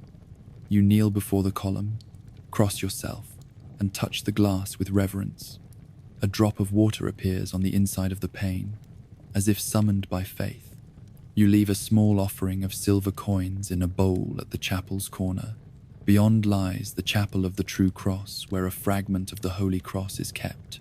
The wood is dark and splintered. Pilgrims speak in hushed tones before it. A boy places a wooden crucifix against the pane and bows. He traces the shape of the wood with his fingertips. You lean over to catch a glimpse of varnished oak locked inside a silver frame. You feel a tremor of awe at touching the relic through the barrier of glass. Outside in the cloister gardens, you find monks pacing quietly. They hold strips of linen which they will later place in water to baptize it with the sanctity of the relics touched inside. You join them, and hold your cloth aloft as monks intone prayers. The cloth will be wrapped around the reliquary for the evening vespers, and then returned to pilgrims at distant shrines. As midday approaches, you follow the crowd to the crypt below the high altar. Stone steps lead down to narrow passages lined with chapels. In one chamber, the skull of a local bishop is displayed beneath glass. Candle beams flicker across his carved mitre. Pilgrims enter 2 by 2, light candles, and whisper prayers. A novice hands you a candle and shows you how to dip it in holy oil before lighting. You light your candle and place it in a row at the base of the skull display. A monk stands guard and records each name in a ledger. He marks your pilgrimage with a stamp of the chapter seal. You sign your name and feel that connection across time to those who kept record for centuries. Each pilgrim's name adds to the ledger's weight and the saint's legacy of miracles. Upstairs, you join a procession to the guild chapel. Here lies the arm bone of Saint Cecilia in a small silver bust reliquary. The bust shows her face with eyes closed in prayer. The reliquary chest holds the bone hidden under layers of satin. You follow the guild members as they file past, lay bouquets of lilies at the bust's feet, and bow deeply. The guild priest offers a blessing of cloth and holy water. You hold your hand beneath the whitening spray and feel beads of water tickle your skin. In the evening, the deacon summons pilgrims for vespers. You return to the high altar chamber where the jaw reliquary rests. Torches glow, incense curls, and the verses of the Psalms fill the air. The reliquary is opened one final time. Pilgrims press their cloths to the bone and pray for healing and protection. You press yours once more. You feel the cool metal against your palm, then close your eyes and whisper a final prayer. At the end of the service, the deacon distributes strips of blessed cloth soaked in rose water and incense. You receive yours with gratitude. He explains that this cloth should be kept close to the body in times of sickness or trial. Its sanctity derives from being touched to the relic and blessed in God's name. You leave the cathedral into the cool night. Stars shine above the steeple. You carry your cloth and candle stub home through silent streets. You pass shops still open where vendors display miniature reliquaries for pilgrims to take on their journey. Some hold fragments of hairbone or cloth said to touch the mantle of the archangel. Others contain earth from holy sites. You glimpse these treasures behind glass cabinets and feel the pull of faith that draws people to collect relics like tokens of hope. Back at your lodging, you hang your cloth near the bedside cross. You light your candle and draw its flame into a bowl of water to bless your room. You place the candle stub in a small dish. You drift to sleep, thinking of saints' bones sealed in silver reliquaries and pilgrims kissing glass barriers for healing. You dream of processions and chapels lined with offerings. You awaken with gratitude for faith's power across centuries and the comfort of relics that link living souls to the holy pier. You arrive at a remote hilltop where dawn's light strikes a solitary cross carved into rock. Beneath it lies a shallow grave cut into the earth. A group of penitents and clergy stand around the hollow. Today, 3 villagers will undergo live burial as an act of public penance for crimes deemed especially grave. They kneel before the bishop who readies holy water and chants words of absolution. The first penitent is a man convicted of arson who took a neighbor's barn by fire. He kneels in silence as the bishop sprinkles water upon his head and hands. Then the sexton invites him to lie down in the grave. He wraps himself in a coarse linen shroud provided by the church. The linen will help bind him while buried alive for 3 days and nights. You stand by as the man is lowered gently into the grave. He curls up in the narrow space. A thin cloth covers the opening until only a faint shape shows beneath. You feel the weight of silence as earth is carefully piled around him. Next, the bishop invites a woman convicted of theft to take her place in the grave. She weeps softly, but bows her head. The clergy pray as she lies down. The sexton covers her with linen and closes the trench. Soon only seared edges of cloth remain visible. The mourners hold breath. The third penitent follows suit. He had lied under oath and brought harm to many. He enters the grave in trembling steps. The bishop lays a hand upon his shoulder and prays for his soul before the grave is sealed. With the 3 souls interred, the bishop steps back and addresses the gathered crowd. He speaks of sin and redemption, and the power of suffering to cleanse the soul. The live burial is intended as a warning to all who would flout the laws of God and man. You hear murmurs of gratitude to witness divine justice enacted in such stark form. The crowd disperses to a nearby field where a meal of simple bread pottage and water awaits.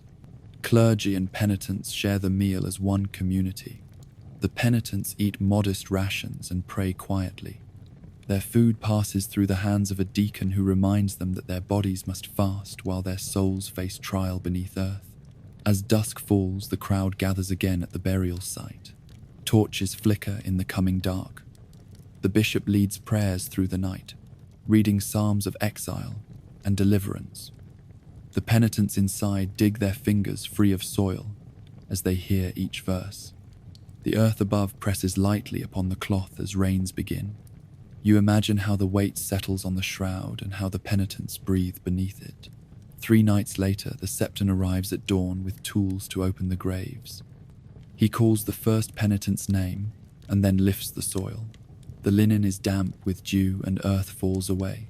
The man coughs as fresh air fills the grave. Clergy help him rise, and they lead him to a small fire where blankets and hot broth await. He drinks and weeps in relief. The bishop places a hand upon his head and pronounces absolution complete. The man bows deeply, then joins the others to remove the shrouds and wash in a nearby stream. The second and third penitents emerge with trembling limbs. They are weak from days without food and strong in faith from days of prayer. The bishop reminds them that their lives have been spared by public penance and that they must live anew in humility and service. While this act of live burial offers solemn witness to sin and redemption, gallows humor offers a dark counterpoint to public penance in the town square. You make your way there on market day, when execution is scheduled for those condemned to hanging. The gallows stand prepared before the town hall. A crowd gathers to watch, some kneeling in prayer, others drinking beer and making grim jokes. The condemned stand on a raised platform beneath the noose. One is a thief of food who stole to feed starving children. Another is a soldier found guilty of desertion. Rusted shackles bind their hands. A hood covers each face. The executioner adjusts the noose and checks the knots. He then steps aside and invites last words. The thief speaks first. With voice clear, he thanks the crowd for their mercy, that he might protect his family until the end. Then he speaks a joke about how he buried more bread in his stomach than he stole from pantries. The crowd laughs softly, their fear mingled with sympathy. Next, the soldier steps forward. He jokes that he never thought his last duty would be to balance on this plank. He laments that his sword arm failed him in life, but might prove steady in death. His humor cuts through tension as the crowd throws coins in a hastily placed hat for his family. Clergy step forward to offer final prayers. The thief and soldier kneel. As the prayers end, the executioner hoists the trapdoor rope. The platform splits beneath their feet. The noose tightens. Gasps echo, and then silence. The executioner cuts each rope from beneath the fallen body. The bodies hang as witnesses to the price of crime, even as humor lingers in memories of last words. After a moment, the bodies are lowered into hastily dug graves at the edge of town. Villagers gather stones to mark the graves and say prayers for the dead. Some exchange quiet laughter, recalling the final jokes. They know laughter is a shield against fear and a reminder of shared humanity, even at the gallows. As you leave the square, you pass vendors selling dried ergot bread and mugs of wine. Some marchers carry banners of guilds who will tend the graves. Each banner bears a symbol of mortality, such as cut roses or skulls. You see children giggling at drawings of skeletons with swords and pikes. Gallows humor teaches them that even in doom the spirit can find relief in wit. By nightfall the gallows square lies empty. You feel the hush of dread and relief that justice has been served. You think of the live burial penance and the public execution, and wonder how sin and humor walk hand in this world that knows no easy path between life and death. At home you sip a cup of spiced cider and recall the faces of penitents crawling from shallow graves and condemned men cracking jokes to their end. You taste the bitter tang of mortality softened by mercy and laughter. You drift to sleep with thoughts of earth and rope and penance, and jest woven into the medieval tapestry of human hope and frailty. You rise before dawn and cross the dew-soaked yard toward the great hall where the stonemasons begin their work. Today they will carve the lifelike effigy of Lord Geoffrey, who passed away this winter. Torches flicker beneath high arches, and the chill air smells of fresh tool-cut stone. Long benches of oaken planks stand along the walls where sketches and clay models rest awaiting the mason's chisel. You step into the hall and take in the sight of half-finished effigies leaning against walls. One shows a knight in simple tunic, with hands clasped in prayer. Another depicts a noble lady in flowing robes with hair braided and tied with ribbons. Their faces are serene and eyes closed as if in gentle slumber. Each effigy will be laid atop its tomb to guard the soul and remind visitors of mortality and virtue. A master mason greets you by name and invites you to watch as he begins work on Lord Geoffrey's effigy. He shows you the sketch bound to a wooden frame. The drawing captures Geoffrey's features: a strong brow, kindly eyes, and a gentle smile. The master explains that the effigy must resemble the deceased, so that mourners may recall his face and pray for his spirit. He lifts a block of pale marble nearly as tall as a man. The block sits on a low bench where light from torches and sunrise through narrow windows plays across its surface. He dips a chisel into water and begins to carve. Each tap with a mallet sends rings along the stone. Dust drifts through the air. You feel the weight of the moment as rough form becomes smooth line. First, the master shapes a large oval for the head, then refines the jaw, cheeks, and brow. He steps back to examine the proportions. He checks the angle of the nose and the curve of the lips. He murmurs a prayer for guidance and strikes the chisel again with steady hands. Soon the face emerges gentle and calm, staring at the ceiling as though dreaming. You watch the mason carve the shoulders and torso. He cuts a simple cloak draped over the effigy's shoulders. The folds of stone emulate fabric pressed against flesh. Each fold catches torchlight differently. He says that drapery in stone speaks of humility and grace. He carves a clasp at the throat and etches lines to mark seams. Next, the mason carves the hands crossed upon the chest. He uses a finer chisel to shape each fingernail. He smooths the knuckles and tendons. The hands rest in peace, as if still in prayer. You marvel at how lifelike the stone appears, though you know it holds no life. Later, you help carry the clay model for the effigy's feet. The model shows the boots and the sword hilt peeking from beneath the cloak. You place the model near the bench and watch as the master carves the legs. He shapes the knees and carves then the boots. He drills small holes for the sword's guard and grip. Soon the stone boots appear solid enough to walk on their own. As the effigy nears completion, the master calls for fine sand and linen cloth. He sands the surface of the face until it gleams as smooth as skin. He polishes the cloak folds until shadows soften. You feel the cool stone and marvel at its new warmth.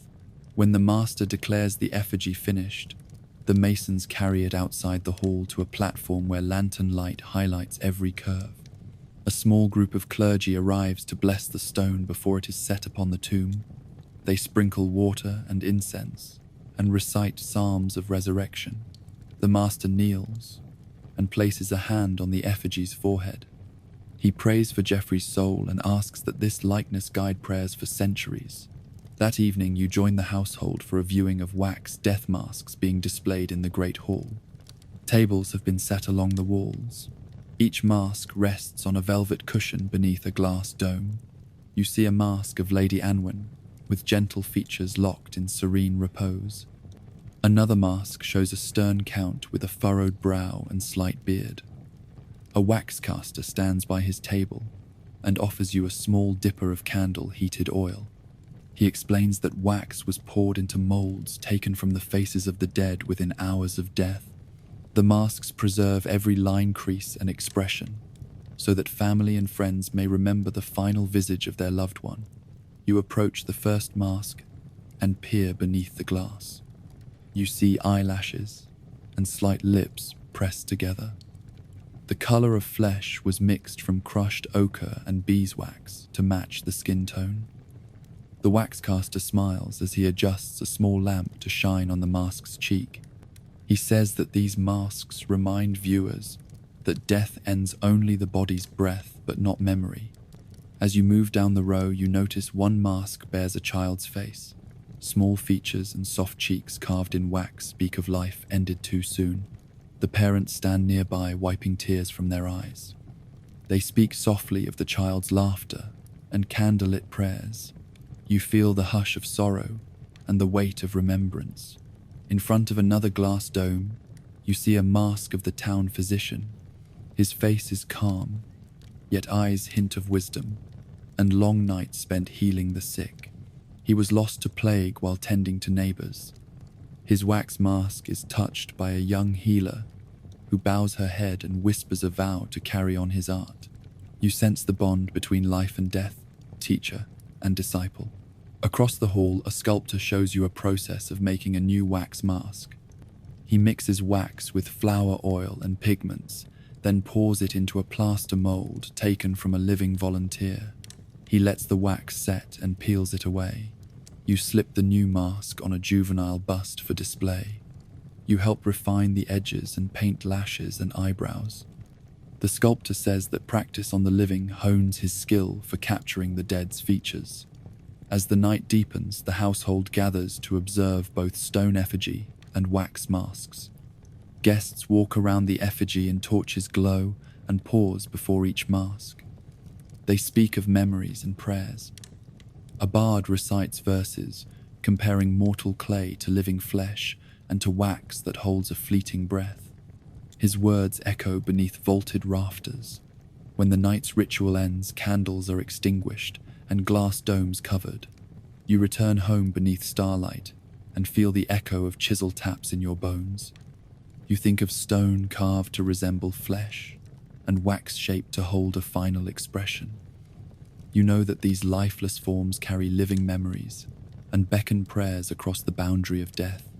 You drift to sleep with visions of serene faces carved in marble and sealed in glass.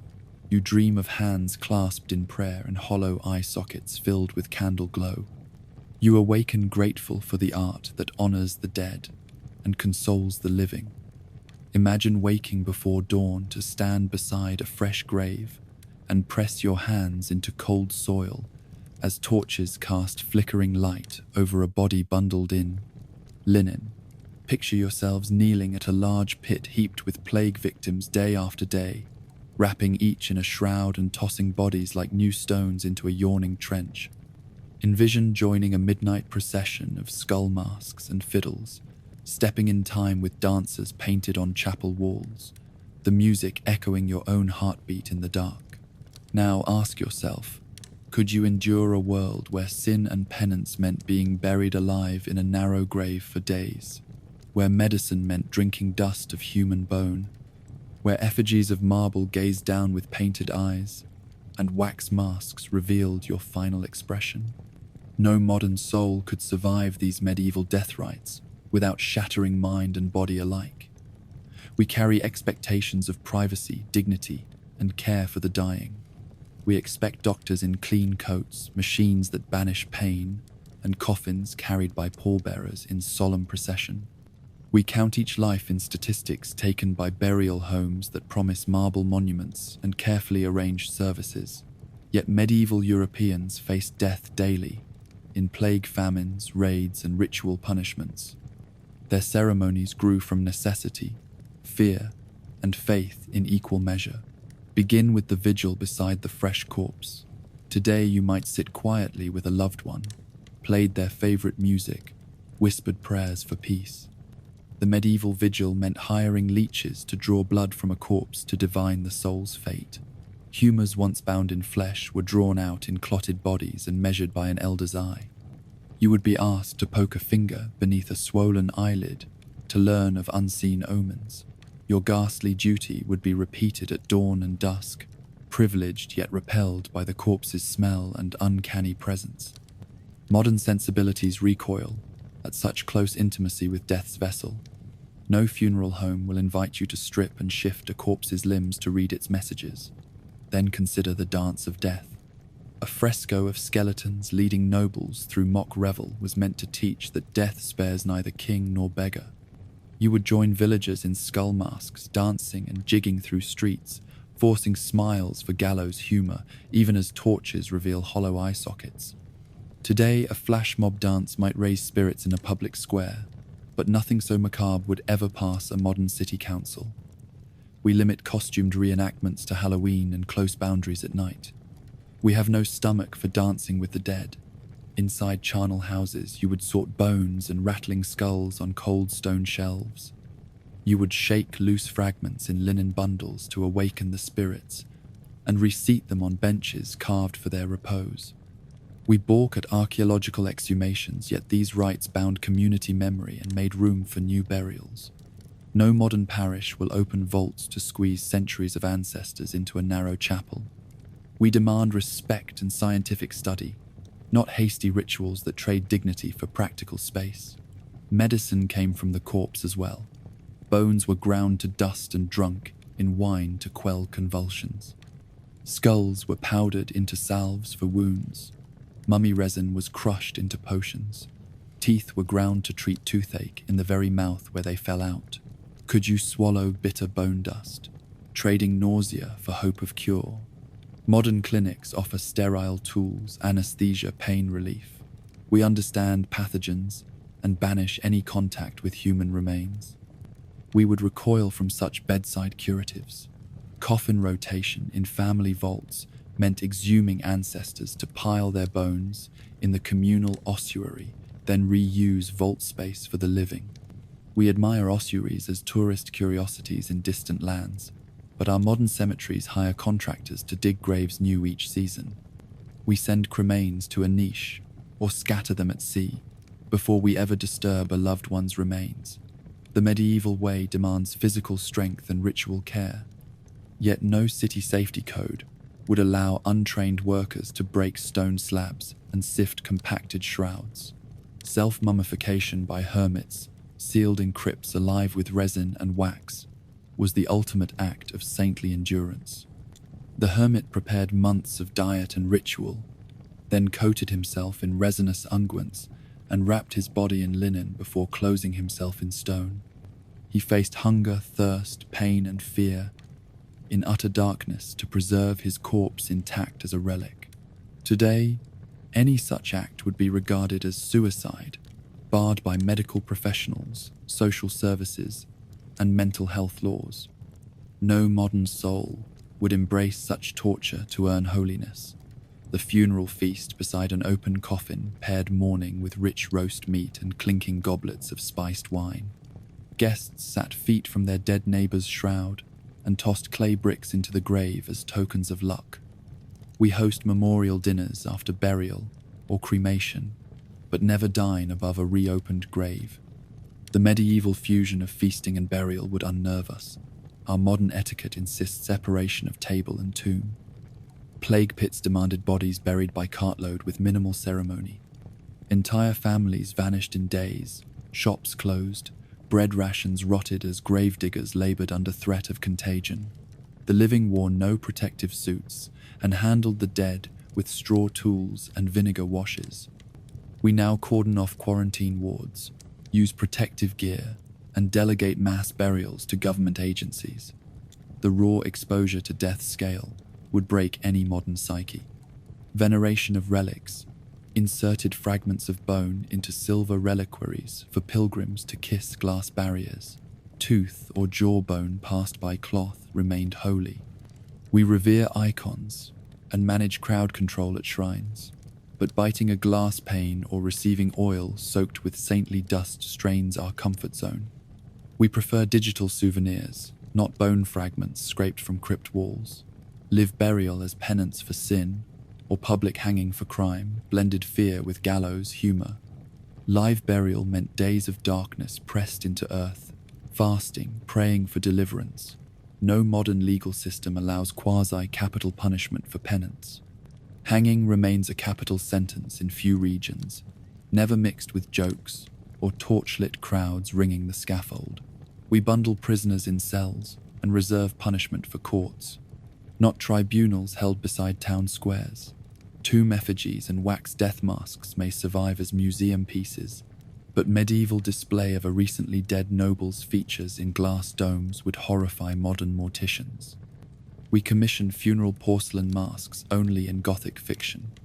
Today, a death mask belongs to an art gallery, not a family drawing room. These rituals sprang from a worldview that saw death as neighbor, judge, gatekeeper, and guide. Each rite bound living to dead, sin to penance, soul to relic, memory to community.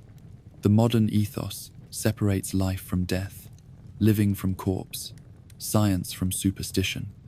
We demand dignity, privacy, and order in death, not rituals born of terror and faith.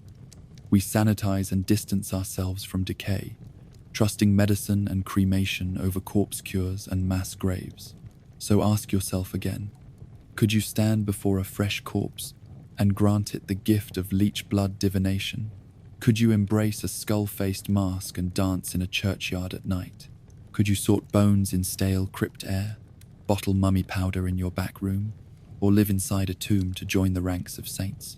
Could you dine beside a coffin amid solemn prayer and breaking bread? Could you hand dust plague pits with earth and pray for mercy with every shovel? Could you kiss the glass of a silver reliquary and carry holy bone fragments home? No modern soul could endure these rites without losing body or mind to fear and astonishment. You would balk at raw death in your hands, at unwashed bone dust on your tongue, at live burial in cramped soil. You would rebel at using a corpse's remains to cure a cough or heal a wound. You would never last through funeral feasts beside open graves, nor stand mute as another hangs before you. You would turn from mass graves of plague victims, from the flicker of torches on skull masks, from wax faces that held final breath. Medieval people endured because death was ever at hand. Their rituals gave shape to fear, structure to loss, hope to hopelessness. Today we hide death behind hospital doors, digital screens, neat urns. We grant each passing only a gentle farewell, not a dance, a feast, a mass grave, or a bone blessing. We survive because we build walls between life and death, body and relic. No modern heart could bear the full weight of medieval death rites. We are heirs to their legacy, yet comforted by distance we can never truly cross.